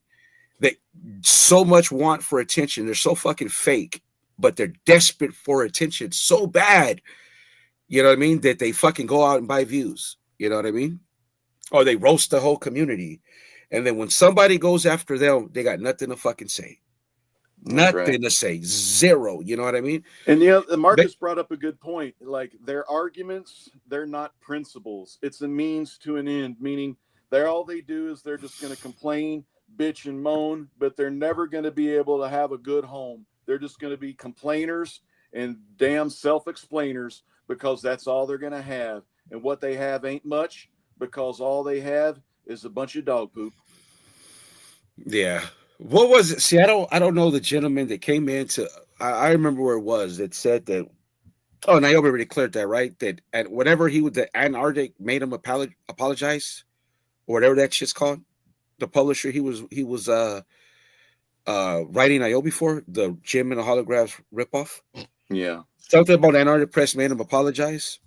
So see what I mean? If that's true, Niobe, you didn't even apologize to Marcus on purpose. You did it because your fucking comic book wasn't going to get published. Yeah. Yeah, whatever. He's fake. Fuck him. I don't know. I just really hope I get contacted by a lawyer. You know, maybe I should go get me a lawyer. I don't even know where to go get it. Do they make lawyers specifically for YouTube? Does anybody know? Yeah, they're entertainment lawyers. Right. Yeah. Look. Shut up, Niobe. Leave already. Leave. I'm not going to ban you. You can comment all you want. Go call the YouTube police. Is it like 511? They're calling me out of my name. You're the biggest dick in the community. You're probably the most hated guy in the community. I know we talk a lot of shit about Sticky, but this fucking guy, Niobe, takes the cake. I don't even know who Sticky Goose is. Really? I never watch this content. Honestly, the only reason I know who Sticky Goose is because Biggie Shaq was fucking clapping back at him after that video. And I tried to watch that video he was talking about where he was shitting on all the YouTubers, and his content was just so terrible I couldn't watch it. So I turned it off. And it doesn't fucking bother me because I don't watch it. You did address it, didn't you, Niobe? All right. Hey, we'll call your lawyer, bro. And why are you even still here? Leave. This is the only thing he has, bro. Yeah, I know. He probably wish he was the only thing he has is people who hate him. That's it. That's it. No loved ones, no family. Can I tell you? Kind of reminds me about fucking Razor. Always begging for friends. Like a quick story. Sure. All right. So, like some folks, if say for instance, he just keeps coming around and people already let him know that company let him know that he wasn't successful enough to keep the job there, whether it was the racist remark he made toward Marcus or not. I don't really know. I don't know the whole story or anything like that. You'd have to ask Niobe. But the thing about it is, Niobe, it's like for Christians, a lot of Christians, in North Africa currently, Christians about a month or so ago, over 40 to 60 Christians all got beheaded in Northern Africa because the people over there don't want Christianity to spread, so they kill the Christians over there. But and when I go into other people's chats, I've had people bash me because I'm a believer in Christ Jesus of Nazareth. I've had people bash me and things of that nature. Like, Larry, you were saying that Chad or Travis said that you were a pedo, the word pedo, right? Like, the thing about it is, like, people badmouth Christians all the time. And you know what Jesus tells us Christians to do? Just turn the other cheek. If a lot of people, like-minded people in this comic book community all agree and they're all calling you one thing, whether it be pedo or just Niobe, whatever they're calling you, you need to get used to it or just leave the community. If it's not making you feel good about yourself, just leave the community alone. There's no reason for you to hang out. When Jesus says to his disciples, and he that don't want to hear the word, go ahead, just say thank you and just leave them be, because there's plenty more fish in this God's beautiful sea. Hey, I got a little story for you. A guy walks into the doctor's office and says, "Doc, every time I poke my knee, it hurts." Doctor says, "Stop poking your fucking knee. Like, you don't like the way people talk about you. Fucking go away." Yeah. You don't. Oh man. Oh geez. Oh, people hurt my feelings. There are two things you can do. You can either forgive and forget, or you can get the fuck over it. There's nothing else you can do. You can sue Darth Lopez. Yes, he's Canadian. He's Canadian. Sue Darth Lopez. Yes, I'll get his channel taken down. The thing is, you can't do that. I'll live in lore, bro. You can't do it. There's nothing you can do. I'll live in lore, bro. Are you going to file a lawsuit as your assumed name, Niobe Comics? Yeah, the channel they got taken down. Oh man, it'll be fantastic. It's so sad. I'll live in lore. I'll live in infamy. Nah, let's see. That's interesting. What a pussy, huh? Yeah. Hey, and here's the thing. I remember when I did that little video on him, I was actually worried about that he'd fucking roast me. I was more worried about him than the other fucking morons. Bro, come to find out now he's gonna go. Now he's crying to fucking YouTube police. Is you gonna scorched earth on a lot of people, Lopez, and not that many, a handful of people. Yeah, you're gonna pretty much scorched earth on. That's right? true. And you got to say there's two different kinds of people in that space, right? The kind of people like Niobe who have no support, no friends, no content, no sort of reason for being, and no repercussions. Or you got a guy like Razor who's going to put out content, who's going to clap back at you. And, and I'm gonna say right now on your show, shout out Razor.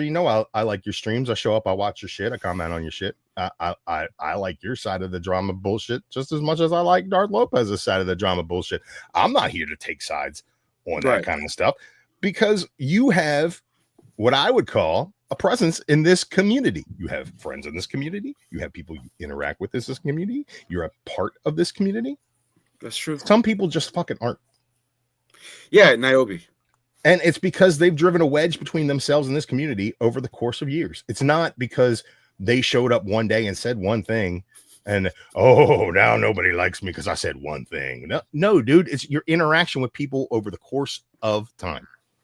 Yeah, that's really all there is to it. That's it, man. Yeah, that was a good one though. It's okay. It'll be good topic of conversation going forward. How many days will it be before YouTube crash, kicks down the door, and takes my computer from me? That'd be fantastic, dude. I hope not. We still got to do the Comic Core reunion show. That's right, huh? Get Chad on the panel again. Oh God. Yeah. Man, but that was an interesting lineup, though. I could see how it couldn't work. You, Drew, Niobe, Bueller. Actually, Niobe says he has more friends in the industry. I'm friends with Walt Simerson, Louise Simonson, Mark Wade. I'm friends with all those people. I met them all on Hero Initiative. I hosted dinners for them. I hosted drink and draws for them. I know Donnie Cates, Amanda Hutchinson. I know them all, man. Or Megan Hutchinson, whatever. I know all the Hutchinsons. Dave Hutchinson, Steve Hutchinson, Terry Moore in Richardson, right by my dad's school where he taught junior high. I know them all. Ed McGinnis, Dave Gibbons. I've interviewed them all. Kevin Smith. We've done them all. Fucked them all.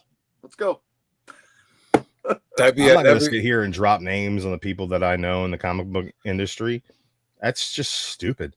It's not a measuring stick.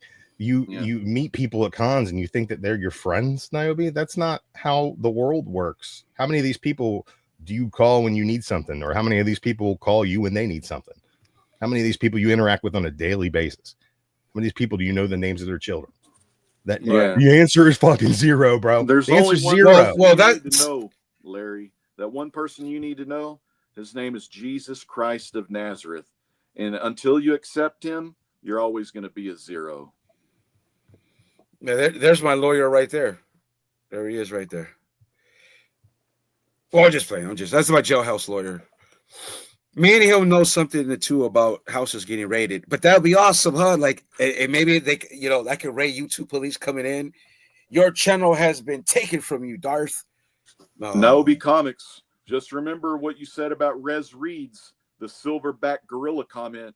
That was another racist comment you made a long time ago. I didn't bring that up, but who dat was there. Who Dat Comics knows. You called that poor girl, Rez Reeds, an oversized black, beautiful woman. You called her silverback gorilla, and that's on you, Naomi. I don't know. I don't have proof of that, but I know in my heart, and Jesus saw you do that from finish to your start. Wow. So he has 2 incidents of, I've heard a lot about Niobe, but I just never really, really talked about it, didn't mention it. It is what it is, dude. Yeah, we don't want you around here, Niobe. You need to stay away from us and go back to your own stuff. Shit, I don't care. I don't care if he comes around. Just like if you want to be a part of the community, be a positive part of the fucking community. He doesn't want to be. He wants to be on the outskirts. He wants to drum up trouble and try to stir things up. And then when somebody calls him out on his nonsense and says something to him, I'm going to get a lawyer. Settle the fuck down, stupid. Yeah. Pussy. Down. Did it? Yeah. So he's a rat. So when my channel gets taken down, Niobe will be, I'm sorry, the second rat in the comic book community. Mook. He said mook. You know that mook is a racial slur, right? Isn't that like an Italian thing? That's that is racist, but that's like got like a Canadian entendre with that shit. But I think it's like I think it is Italian, right? I saw it in my movies. That's the only reason I know of it. So, but yeah, we have another rat in the community, and his name is Niobe. Now I should clip that. Niobe the rat. Dude. Niobe, would you ever put a picture of you and the girl like together? Because Niobe, I saw a video. Yeah, bro. I saw a They're video picking on me of you and that girl. The girl was sitting on a bed. I saw you and that Asian girl. I don't know how old she was. I don't care how old she was. But I saw that, and it's engraved in my brain. So don't tell me you weren't married at one time to an Asian girl from Minnesota, because I know you were. I'll call your mom and ask her. Ooh, Minnesota. Dad's got your mom's phone number still. Minnesota. Ooh, geez. Minnesota. Fargo was an excellent film. Not to go off topic, like it's also Fargo. a great series. Yes, Fargo's a masterpiece. That movie, great anthology series. And the first 2 seasons of Fargo are really good. Man, did you see the one with Kirsten Dunst? Yes, I did. That was like the 3rd season. Yes, I did. It was fantastic. I was really good. And that's the showrunner from. He's doing. It was Boston Earth. Chris. It was Boston. He's doing Chris. Boston Chris I believe. Was there for the Res Reeds thing. And that's another thing, Boston Chris. If you're still here, bro, my respects, man. I didn't know you were triple OG. You're another triple OG. Oh, Boston Chris is from the OOGs. Yeah, is it triple OG? I like Boston. I just like the accent. That's why I love America and all my. He's kind of. I love the Southern Boston accent, Chris, the East Coast accent. Boston Chris, man, he's becoming a big part of the comic book community game. Like he's actually talking shit to people now. Always been a good dude, though, man. He's a shit talker. Boston Chris is a solid dude, man. He's real. You know what? That is a good band. That's a good band. Still hiding those bodies in that back room behind him. Link is in the chat, Boston. Anybody else want to pop on? Drew, I still got like 30 minutes, guys. We can still keep. Drew, cooking. remember that room behind Boston Chris? He had dead bodies in there. You always coming in hostile, no, Yobi. That's defamation. Don't say that, Boston Chris. Look at this channel. He was hyperventilating. Did you hear him when he was talking? He was like, "Hey, I'm gonna call a lawyer. Take the video down. I ain't taking shit down, bro. I ain't taking shit down. It's not happening." Oh, I got something to show you real quick. This is going to be breaking news, and this could be on Biggie Shack's. I want to know what Boston Chris thinks about Tupac now. He probably doesn't think that he's a GOAT. I don't think he's the GOAT either, and I can talk about that. Breaking news. Drew, come on, bro. Like, I'm a Biggie guy. That's East Coast bias. That's fine. I'm West Coast bias, but I think East Coast bias. Tupac's from the East Coast. I know. I think Biggie had a nationwide impact. Biggie was Tupac had a nationwide impact. Biggie rapped for like where he was from. Biggie was from the hood. You know where Tupac was from? He was born in New York. Tupac did not live in the suburbs. Don't say that. Tupac. You know where Tupac went to high school? It was for the school for gifted in Baltimore. Am I correct? In Towson, Maryland. It's an art school. Tupac wasn't street at all. Tupac was an art school drama kid. Tupac was fake. He was an actor. and he was very, very talented. But if you're talking about being real, Drew, I think you're way off. okay. I think if you did, I know people went to school with Tupac. There's Boston Chris. That's fine. There's That's from fine. there. But I think you're way off. Nobby said Rez Reeds was you know, you heard it, right? Hey, Anyway, said, hey, can you put me said, on the big? You don't have to put me on big. This will be fine. I'm going to show you a book. This is going to be a popular book for this summer. Okay. Yeah. Ooh, that's the July book. Yeah, it's a Treasury edition. You get better light on it. It's the Superman and Fantastic Four Treasury, where Superman and Fantastic Four team together. Alex Ross cover. It's got Dan Jurgens and on the interiors. Actually, it's Jurgens and Alex Ross cover. And the art's by Art Thaber with Greg Wright, but it's Dan Jurgens. So any Dan Jurgens friend, like my main man D-Runk Comics over there on Comic Collector Club, part of the NWO, Scott Hall representing our main man D-Runk. I love that guy. George is his name. I became a big fan of his because he loves John Byrne, or not. Well, he loves Dan Jurgens, Brett Breeding, and those also remind me from my love of my brother C. Woodard 19, who's also a Superman fan as well. So, Biggie, let your boy D-Ronk know the legend always got love for him. Look at that, though. So why I'm saying this is because the big movies are coming out this summer. Superman movie and Fantastic Four movie, right? They're a week apart, aren't they? Talked about this, and that's a synchronicity when you have like two things that are coming really close, and then you have a book that has those two things in it. It's relatable. It's really cool. Sorry, Drew. I got banned from the West Coast. Tupac's not even from the West Coast. No, he was, but you're right. But it's the West Coast. You failed to realize that they got to claim a dude who wasn't even from there. No, but stop, Drew. I'm just saying. Just get the fuck out of here. We got NWA. We got Ice Cube. Stop. Not only that. Tupac learned the game in Oakland, the Bay Area, the Yay area. We know who his mom was. Tupac didn't grow up in the fucking suburbs, wasn't middle class. So let's stop. I didn't say he grew up in the suburbs. I said he went to high school in the suburbs. Yeah, let's stop. Tupac was exactly what he was. Biggie sold some dope, but Biggie's got some. See, I don't want to go. Biggie's got better metaphors. That's my main. My main thing isn't about who they are. Biggie is my main thing is about lyrics. Biggie is he's a better lyricist. Lyrically, Biggie was a better lyricist. Song wise, Biggie's songs were better than Tupac's. Not songs. even close. They meant nothing. They meant Biggie's nothing. beats. Biggie rapped over better beats than Tupac rapped over. Pac Biggie's had posthumous messages. career is better than Tupac's posthumous career. You're fucking crazy. How many bangers did they drop with Tupac versus an Eminem when Biggie got dead wrong posthumously? Come on. What are you talking about? First of all, that's not even the original song. That song is trash. They should have used the original beat. Tupac has classics after Machiavelli, All Eyes on Me, Tupacalypse Now. None of it's just exactly because it's biased. You prefer Biggie, I prefer Pac, but Pac's body of work outshines, doubles Biggie's. Biggie had one album, two albums really, because one was a double disc. But Biggie was a better lyricist, but Pac's delivery was fantastic, bro. That's why he's considered the GOAT. Or they're both considered one or two. I think one had a way bigger impact. We're still talking about Pac more than we talk about Biggie. Pac is worldwide. Biggie's in New York or the United States. Songs are of a time. Biggie's songs are timeless, in my opinion. That's the other way around. I disagree. Well, just like Josh Allen just like Josh Allen was the MVP of the NFL. No, he wasn't the MVP. Yes, he was. Yeah, who won the MVP? He won it. That was not him. It was not okay. Him. Right. He ain't him. Okay. Well, we can go quarterback round for round, but we got you guys week 1, week 2, and I hope beat the fucking brakes out the Baltimore Ravens. Probably not going to happen like that, buddy. Shit. But let me tell you this much: if the Baltimore Ravens have proven anything over the last 5 years, is that we don't come out the gate strong. We got to get back up. Hey, I'm running low on my iPad battery, but I have a quick little one-liner, and y'all know this song. It goes like this. It goes, oh my gosh, my mind went blank. Hold on, wait.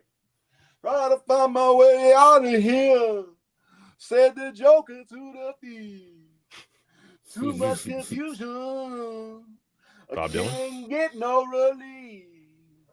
The Doors. Then I may try to take my wine and smoke my herb. I gotta go smoke that herb pretty soon, man. But man, it's been a great night hanging out with Darth Lopez, Drew Manchu, the immortal Biggie Shack came by for a 1 or 2. We had Naomi Comics dropping some rhymes, bringing the history and bringing the crimes. Don't be bringing those crimes up in here, Naomi. We only 18 and up, Buttercup. But Darth Lopez, Go ahead, Drew bro. Manchu, I'm the great legend. Darth, take us out, baby. Tell us what we got coming up. No, well, I got book time, legend. I got 20 more minutes. Oh no, but if you want to go ahead, man. brother. It's all good. Thank you for coming by. I appreciate it. Pad's really running low, but hey, dude, Drew Manchu's got your back, baby. Drew I'll be here for a Manchu's little with bit. You. Yeah. All right. Well, we got Boston Chris. What's up? Hey, Boston. I'll see you before in I go, Discord. Tell them about the Res Reeds, baby. So I don't remember. He ran away. I don't remember. I don't remember the comment that he said, but I do remember there was friction there. There was friction, and Rez is a nice lady. Like I never had an issue with her. She's actually originally from Boston, so we got along very well. Yeah, he's just coming on just to say hi and everything like that. And I know that circumstances very much doesn't like my opinion on Tupac, and I never said I didn't like him. I understand that he's not the top of the top just because, that's what a lot of people just default to because he's dead. And, I don't think Biggie's the top of the top either. I would put Biggie in my top 10. Oh, no, I will say that they're both very good. I just think that, when it comes down to it, it's just like there's more people out there that were very good that did more to advance things than they did. But that's just I me. have very controversial hip hop opinions. I mean, like I said, I'm a Wu-Tang fan first and foremost. So that's where that's where everything kind of started out with. Well, I shouldn't say that's what it started out. Like I've been a fan from like Run DMC era and stuff like that. But it's just, I'm not saying Tupac is bad. He's definitely good. His cultural impact is huge. But I mean, in terms of what, and I said this to Marcus when he wanted to debate me on it before. I said, look, as soon as he got into the beef with Biggie, that's where his career kind of started and went off the rails. It's just like he could have done so much more than what he did. And, what the funny thing about that is that it took us this long to find out that the biggest gangster out of anybody involved in that beef was fucking Diddy. Oh, actually, I think the biggest, it's funny enough, the biggest gangster out of everybody, or at least that people talk about, MC Hammer. Like MC the guy Hammer, yeah. The guy who put Tupac on. Yeah. MC Hammer, like, and his, I guess him and his brothers were like legit. Like if they had beef with people, like it got handled real quick. I think the situation with Hammer wasn't so much that he was a gangster, is that he was so ingrained in that community that he had to, that every gangster in Oakland had his fucking back. You couldn't couldn't show up in the Bay Area without checking in with Hammer's people. Not necessarily Hammer, but Hammer's people. Would you say, Boston, that Pac and Biggie weren't around long enough? I think that both of them weren't around long enough to if they were around, if there was a long enough timeline where they kind of made it past where they did, it would have been very different. They both would have had better, I think, careers. Yeah, that's true. I mean, I could agree with that, but like it's just it's like, okay, Biggie to me was a better lyricist. I think everybody would agree. It's just what Pac rapped about, and his delivery moved you. Pac was nationwide, worldwide. Biggie, New York, maybe the East Coast, and Biggie had a West Coast sound, not the way he rhymed, a West Coast sound that made it different than, to me, what any other East Coast rapper did. Because I'm 48, so I remember kind of like the first era of rap, and it'll always be New York, right? That's New York is where it all started. Yeah. For me, growing up in Los Angeles, California, and gangbanging, that what they rapped about was what we were living, because Hispanic culture, Black culture, that's how we live over there. Sometimes we fight, sometimes we don't, but that music is what we're living. It's just brown or black, right? And so that's why hip hop is regional. You know what I mean? So to me, it's very hard to listen to and like rap outside of LA, the West Coast or Bay Area. It's rare. I like T.I. I don't really like much. If New York, it's the old school. 90s rappers from the East Coast, not really. I love Bone Thugs and Harmony. Yeah. I love some of the South, T.I., a little bit of Lil Wayne, and whoever else I'm not remembering. But I was out of rap for a long time. It was all rock until the rap war, Kendrick and Drake. Then I dove deep into rap. Now I'm finding all kinds of battle rappers, all kinds of double entendres and shit like that. But it's dispute, like debating Biggie and Pac. It's almost like debating who's the GOAT. Yeah. I mean, it's always to me going to be those two. It'll always be those two, and it wouldn't really matter who's one or two, bro. The hottest part with all that is like if you look at it, right, the very first person that was said like this is the greatest rapper that ever came out was Rakim. Like he was the first one who was like, all right, this is the guy. So much so that like, and this is where I'll say like, you know, like why Nas gets such high praise, because nobody else that came out, I don't care what rapper was, no one else was ever compared to, like when they were first talking about, you know, Nas's first album, like who he sounds like, he's the second coming of Rakim, like that just puts it right there like that. Like, and I know that, you know, people think, well, but if they battle, like Rakim would get smoked by Tupac and this and that, maybe because, you know, it's there not are plenty of dudes. It's all different though. It's different. Any of those guys in a battle. Right. It's a different. It's a different fucking sport. I think that the problem with the Biggie Tupac argument is really simply this. I think Tupac is great. Right. Yeah. Do I think that he is the greatest of all time? No, I don't.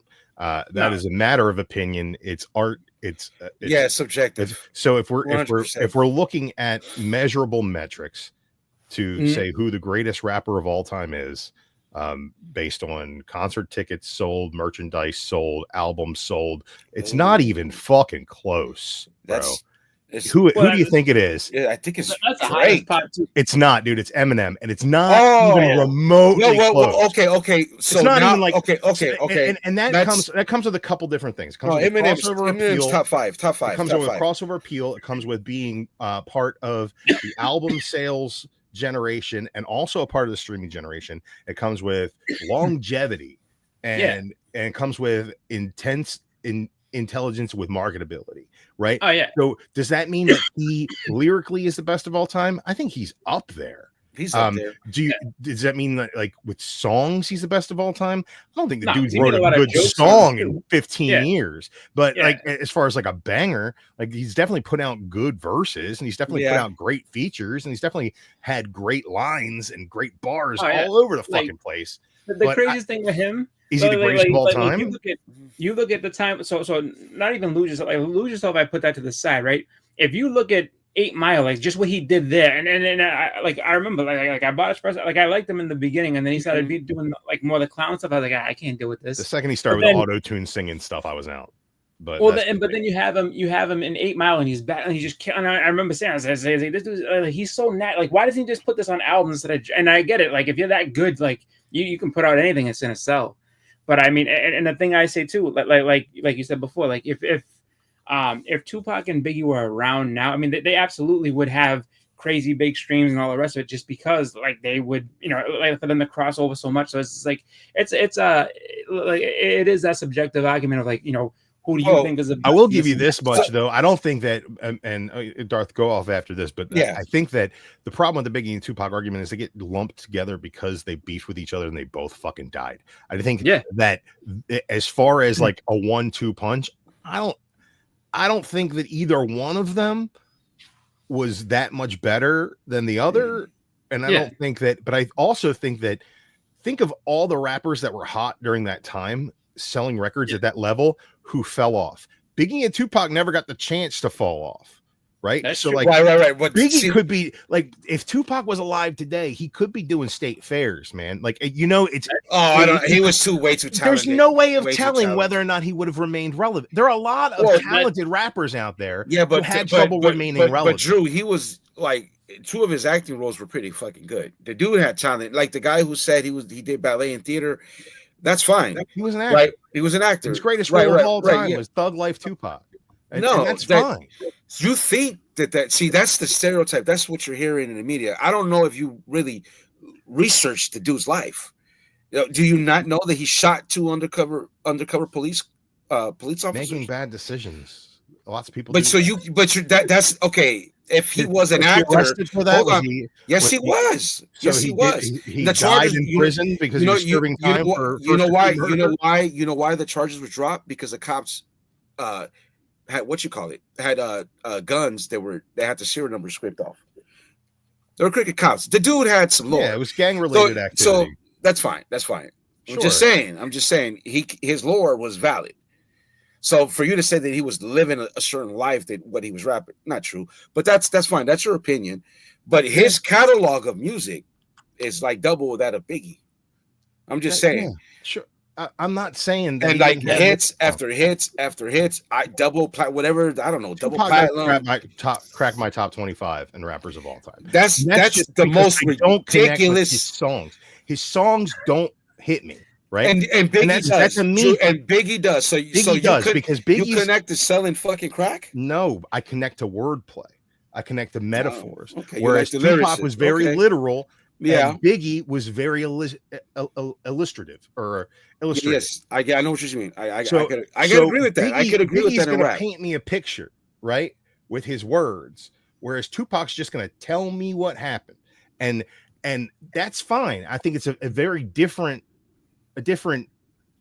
take. He made you going to go out and throw out the Beastie Boys. He made you feel it. I'm not going to. I'm rapped catch about heat for this from most people in the hip hop community. But I think the Beastie Boys are up there in my top 10. And as a back and forth three-man group, not as one guy, right? As a back and forth three-man group, the Beastie Boys put out some of the best records of all time with crossover appeal. They sold a lot more records than a lot of people did back then. They made the rap rock a thing before it was a fucking thing. We were just talking about that in the Discord about Paul Revere. That first album, the Beastie Boys. The amount of hip hop heads that I know who like punk rock because of the Beastie Boys. Yeah, the amount of punk rock heads I know who like hip hop because of the Beastie Boys just proves their crossover appeal. Paul's Boutique and I think it's Paul's Boutique and License to Ill. They said like if they were to make those records today, like with the samples, they would be $1 billion albums just because of the sample clearance. Like there's no way. No way. No way. But that was a lot of that was Prince Paul. Yeah. Well, hey, you talked about concerts. Kendrick Lamar just broke all those records. Yeah, and shattered record for any rapper ever. Like his first concert did like 9 million. That's more than any other rap. That's just everybody we just named, including Eminem. But you know what though? I'm not a Kendrick fan. Like you know, the again, it's always the East Coast guys. It's like I just don't like in. I get it. I get it. You would have came out. Almost you would have came out, and your lyrics would have been like, "What? One for your life." Nobody would have respected you. That's all you're hearing. They'd have been like, "What is this dude doing?" Now you're sounding like you might not know hip hop. No, I do. He is a lyricist. Bars upon bars upon entendres. I very much understand that. Look, so you can't just say what. I'm just saying his biggest hits, right? His biggest hits that have resonated the most with the radio have been his corniest, least lyrical songs that Kendrick's ever put out. The high-minded, thick dictionary worth of metaphors that Kendrick puts out on his like regular music never popped with America the way that it did when he got corny and cheesy with it. When the second he got corny and started dissing Drake, people were like, "Oh shit!" People didn't give a shit about Kendrick before that outside the West Coast. They just didn't, dude. It didn't resonate. This fucking guy, Drew. Go ahead. God, you got the most. That's why he's got a Pulitzer Prize. What is it? No, is it Pulitzer? It's a Pulitzer. The dude already sold out. Drew, you're not. I don't even want to go on because it almost seems like you're all way off to like you don't know what you're talking about. No, I know exactly what I'm talking about. Okay. He has anthems. They gonna be all right, dude. The dude's like sells records, Drew. There's a reason why. Hold on, Boston. Right, There's a reason why they were called the Big Three, because J. Cole, Drake, and Kendrick were known to be the top 3 rappers in our time right now. Why? They were lyricists. They sold records. Drake was more of a hit maker. Like you can't argue Drake's numbers. Drake's a pop star, and he can rap. Let's not take that away from the dude. The dude can rap. Kendrick and J. Cole, that's different things. They're almost making music on another level. It's really not about the sales and stuff, even though that's counted. I'm not judging his talent. right? I'm judging his reach, okay? And Kendrick, as a hardcore lyricist, I respect. I'm not about his music, and that's fine because that's a matter of opinion. I don't think that he's not good. I think that he's very talented, but I think that the stuff, it's like the stuff that hits though isn't representative of his greater catalog. Okay. Does that make sense? Yes, it does. Absolutely. Yeah. So the stuff that I'll tell you the songs that my Aunt Susie knows. Right. Okay. I like how you said, okay. Aren't the fucking heady fucking conscious hip hop that Kendrick's been putting out for years. Right. It's not the same thing. And here's the thing, because I'm a bit older. He didn't blow until he started doing that stuff. That's all I'm saying. But that beef was brewing for a long time. But yeah, but I would say out of the three of them, J. Cole's clearly the best. Circumstances for all of this because he decided to sit there and say, "Oh, and Boston Chris is like ridiculous Tupac." Well, to be fair, at least we've moved on from our previous comments. Yeah, no, like I said, I got back into rap hardcore like I was when I was younger because of the rap beef, and I would say that I am more of a battle rap type of guy. I like the more aggressive rap. Even right now, I'm listening to the Daylight, the Joey Badass, the Reason, all that's going on right now with the battle rap. That's what I'm really listening to, and I'm finding some East Coast artists that I fucking like. Joey Badass, like he can be lyrical. That whole shit that's going on right now. Yeah. So Kendrick, I had to go back and listen to his catalog after the rap battle because that's where I really got into it. And then I went back and heard her shit. Then it's like it sounded better, and that's because of the battle rap. That's what I'm saying. Because you get hyped on an artist, and then the things they say means more to you, right? So, like, I can understand that, but I would just say out of the big three that you just named, I think J. Cole is head and shoulders above Kendrick when it comes to making songs, and I think he's head and shoulders above Drake when it comes to bars and lyrics. And I don't necessarily even really care for any of the three of their music. I think that Logic is on another fucking level above all of them, and he don't get the love that he deserves. But he's a lyricist guy. He's not out there making pop songs. He's not out there making songs for radio. I think a lot of it can be driven down to like, who's your GOAT? Who's your greatest of all time? If you had one rapper, like if you made a beat and you're like, oh man, I love this beat. I made this beat. I want the best rapper to spit a verse on this. I want the best verse ever on it. Who's of all time? Who would you have rap on that beat? No, it's Tupac, man. That's my guy. That's just, Well, here, how about this? Mine's MF Doom. I think MF Doom is head and shoulders lyrically above anybody who's ever written rap music. Yeah. And that's just, he's just on another fucking level. And it's on a level that a lot of people can't fucking get with, but that's fine because it's what I enjoy. Well, that's what I like. How about this one? Pearl Jam or Nirvana? Nirvana. I would say Nirvana all day. Pearl Jam all day, every day. That comes down to the argument. Go ahead. No, go ahead, Boston, because he wanted to drop the rap thing. Go ahead. Well, no, see, for me, when it came like that comparison you did there, just because Nirvana, long enough timeline, like same type thing, like because they stopped at their peak, and then and Pearl Jam kind of got soft and started making easier stuff. So it's like for me, I'm like I'm not really into that. But I will say, as far as like, and I was responding to Lord Brooklyn when he's talking about when he's saying, I was like, no, Nas a Prodigy, and I was like that is one underrated rap that like people don't like diss track towards Tupac that people don't talk about enough about is Mobb Deep drop a gem on him. Yeah. Oh my god, and people like, oh, he killed Prodigy. Like, dude, Prodigy destroyed Prodigy and Havoc, ripped him to pieces on that one. So much so that they had to sit there, they had to take his name out because like their label, like, you can't say all this. Like this Prodigy's is bad. in my top 25 for sure. Prodigy was a problem, but but it's all the same. Like, and I say this: the biggest crime that happened was all these guys not living long enough to work together. Because I'll tell you right now, like if Prodigy and Pac had got on an album together, tell me that wouldn't have been great. Like, and long enough time, everybody get like kind of squashes things get cool. You know what I mean? Like, let's say, because everybody, it's common knowledge that like Pac was recording a lot to get off of death row. Yes. Let's say he went to Aftermath. if he went to Aftermath after that, I mean, imagine a whole full produced Dre album with him and Dre, just like everything's settled, they're cool, like no one's getting mad at each other. They were taken before their time, bro, and it sucks. You know what I mean? Just like Cobain, and I'm a Pro Jam guy. Cobain, all the guys, Scott Weiland, the dude from Blind Melon, the guy from NXS, like just so many artists, bro, gone, drugs. Or whatever other shenanigans. You know, I think that Pearl Jam Nirvana argument, though, is reminiscent more of Beatles or Stones. Yes, I agree. I'm a Pearl Jam guy. Fantastic take on that. I think everybody should listen to it, and because my opinions should be swaddled like babies and rocked to sleep by everybody in the community. But like my thing is like Beatles or Stones. Like the Stones put out a record last year, right? 2024, and you know what it sounds like?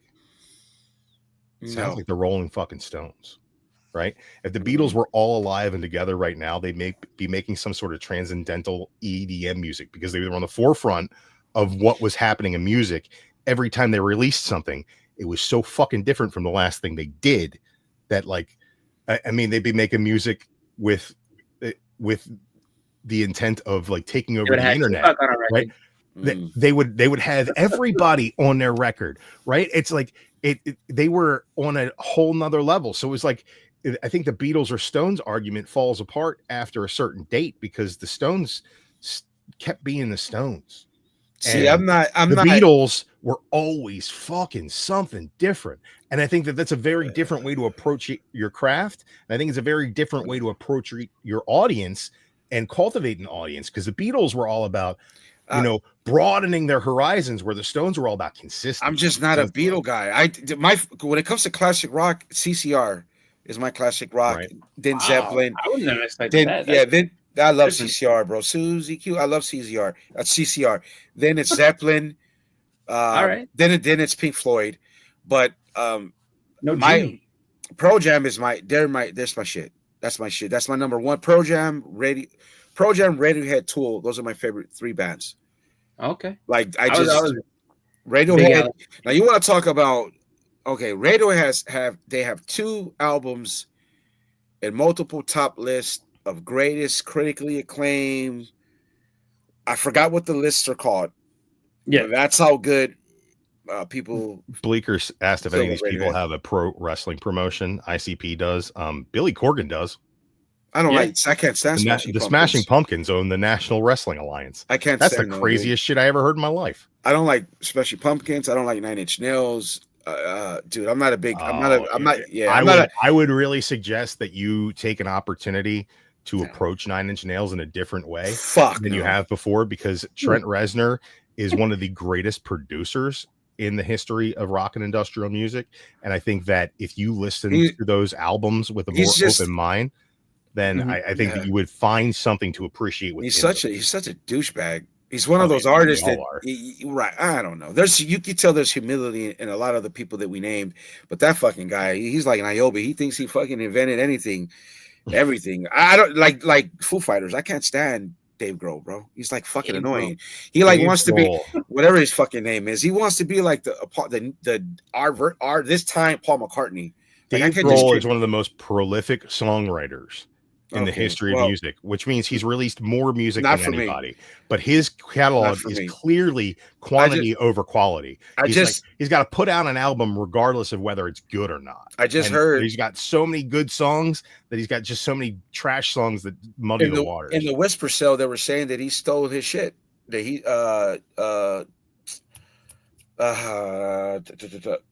from the Gap Band. I don't know. Marcus probably left already. But he's. I mean, all of the beats on Nevermind were old funk disco beats. See, yeah, but I mean, they're drum beats. You put them together within a song, so it's like stealing one drum part is like using one guitar chord. It's not stealing. It's reappropriating and mixing. Danny Carey right now is the best drummer. Right now, the drummer from Tool. Carey's a good drummer, and the dude from Dream Theater is fantastic. The guy from Dragon Force is unbelievable. The new drummer for Slipknot is just fucking insane, dude. He like watching this guy do solos. It's just like see him on shorts and things. Guy just fucking jams. Like there's never been a better drummer in the world than Neil Peart. But a lot of people have really come close, and I think that the difference is it's hard to be a prolific drummer within a band that makes radio friendly music, because the drums should service the song and not stand out from the song. But like when you see these guys play live and they get their chance to do like drum solos, dude. That's why I like In Utero more than Nevermind by a mile. In Utero, to me, I could not, like never. I'm tired of hearing Smells Like Teen. There's 3 songs I can't stand to hear anymore, and one of them is from my favorite band. That's Better Man by Pearl Jam. It's hard for me to listen to it. Inner Sandman by Metallica, and Smells Like Teen Spirit from Nirvana. I just can't do it, bro. Every time I hear my flipping, they're just played out, bro. It's hard to not be played out when you're a song that defined multiple generations of rock music, like Nevermind. Well, those It Smells Like Teen Spirit came out and changed the game. It Alice Cooper said himself, it wiped away all the butt rock bands. Yeah, bye. Like we were at a point where MTV was pretty much exclusively showing boy bands and R&B. And Nirvana was like, we have something to say about that. And drums and rock guitar being on MTV again opened the doors for so many other bands, right? When Nirvana blew up, they created this space that immediately upon Kurt Cobain's death became a vacuum. And that vacuum got filled with so much great rock adjacent music that it really changed the landscape. Well, that's where the second wave of punk rock came in. That's where bands from the late 80s, early 90s that were struggling finally got record deals and got put on. You know, that's when the Southern California punk surf rock scene came back. I love about this conversation that it was just music and everything, but it's just like comics. Like, because I was watching that chat while this is going, and we gone from rap to rock to classic rock, and people just going through it, and it's just like it's everywhere. Well, there was a band that was Nirvana before Nirvana. I don't know if it's the Pixies. There's a band out there that like if you heard them, you would think it's Nirvana. I just don't remember who it is. The Pixies were a little bit more poppy, but you had like Mudhoney was doing kind of the same thing, and what the hell was that other band? Ramones. The Melvins. The Melvins. But Kurt Cobain would have told you, was telling people when he was on his press tour, when they were blowing up, and Smells Like Teen Spirit was the highest selling single in the history of rock, and they were on every radio station, and they were being interviewed in every town they went to. Kurt Cobain was shouting out the Melvins. Yeah. Every time he's like, well, what bands do you like? He's like, I like the Melvins. And people were like, the who? Like that. He sold more records for the Melvins than the Melvins ever did with any of their talent. Yeah, on the MTV Unplugged, one of those songs is the Melvins. My girl, don't lie to me. Tell me, I love music. I love music. That's a Ledbetter song. Yeah, tell me where they. She said, I love music. Yeah, and then I could talk about music all day, dude. Meat Puppet, Lake of Fire. Lake of Fire, Lake of Fire, like that ended up being to me, Nirvana's greatest song is a David Bowie song. Yeah, The Man Who Sold the World. I love that fucking song, bro. Don't sleep on my favorite Nirvana song is probably "Drain You." Something about that song, how clean it comes in and how crunchy it is overall. I love that juxtaposition. It's a really quick and dirty song. And Bloom was always missing. I love that song too. I heard it, I was like, I'm in. Fucking Niobe and Sticky Goose have called me criminal before, and they're not wrong. I did in Citrus City by the Die Hard building. My mom used to work in the Die Hard building in LA, Citrus City. So there was remember warehouse? Sam Goody. So I borrowed Boyz II Men, the first Boyz II Men tape, and Nirvana Nevermind. I borrowed it from Sam Goody. You borrowed Boyz II Men. Imagine getting locked up for some fucking boy. Stop. Boyz II Men. Come on, Boyz II Men had classic hits, bro. Come on, dude. I love all music, bro. I like the Dixie. I like all kinds of music. I like girl rockers. I love Tori Holy High Amos. Harmony, bro. Yeah, Tori Amos. I like some Alanis Morissette. Annie DeFranco. You guys don't know nothing about. I know Andy Franco.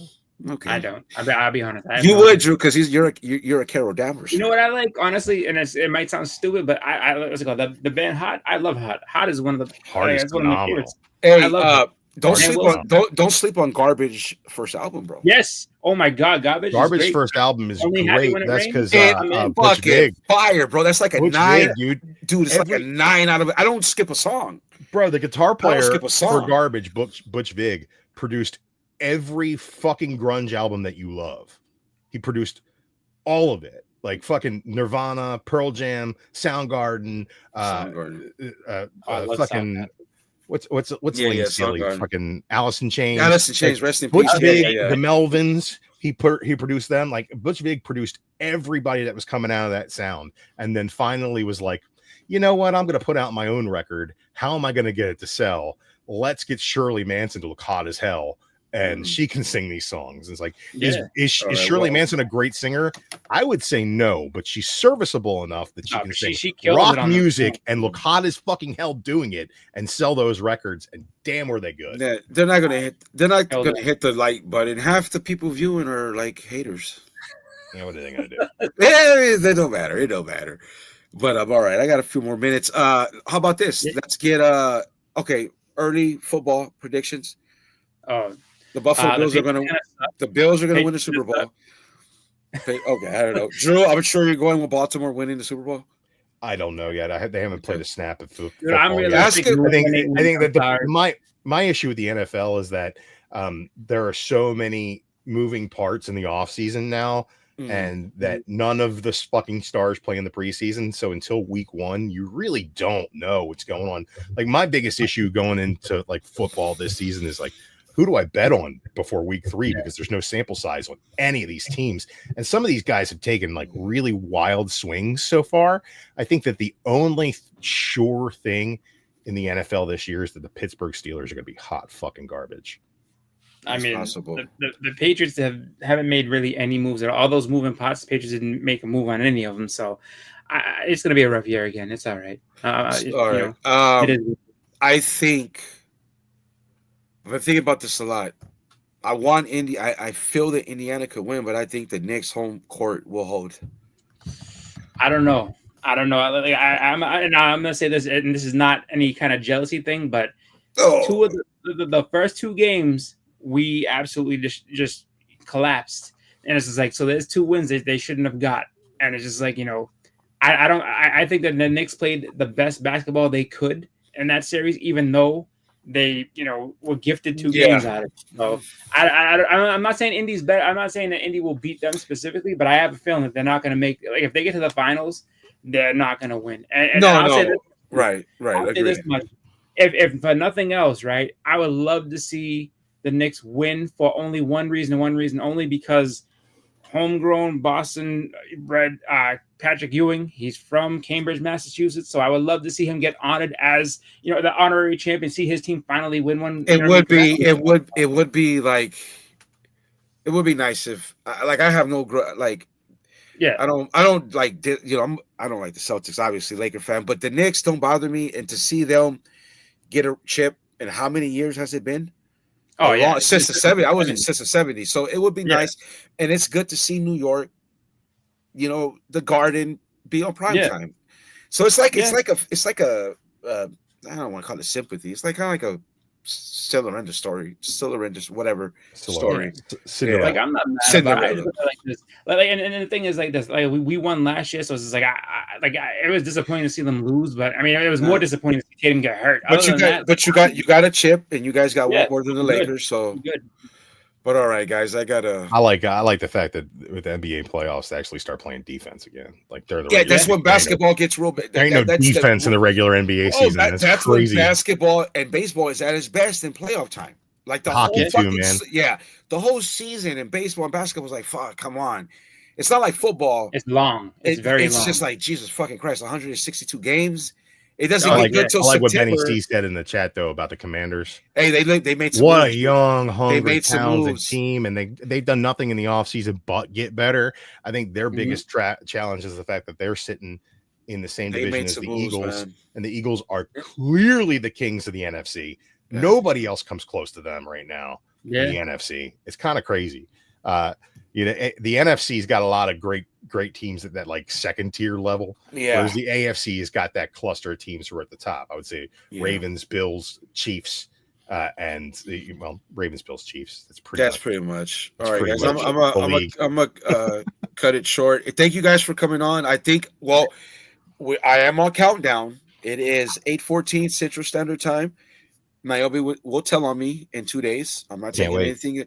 anything down, and then we'll know if Darth Lopez will really be exiled. So, all right, guys. I'm gonna afeared for you.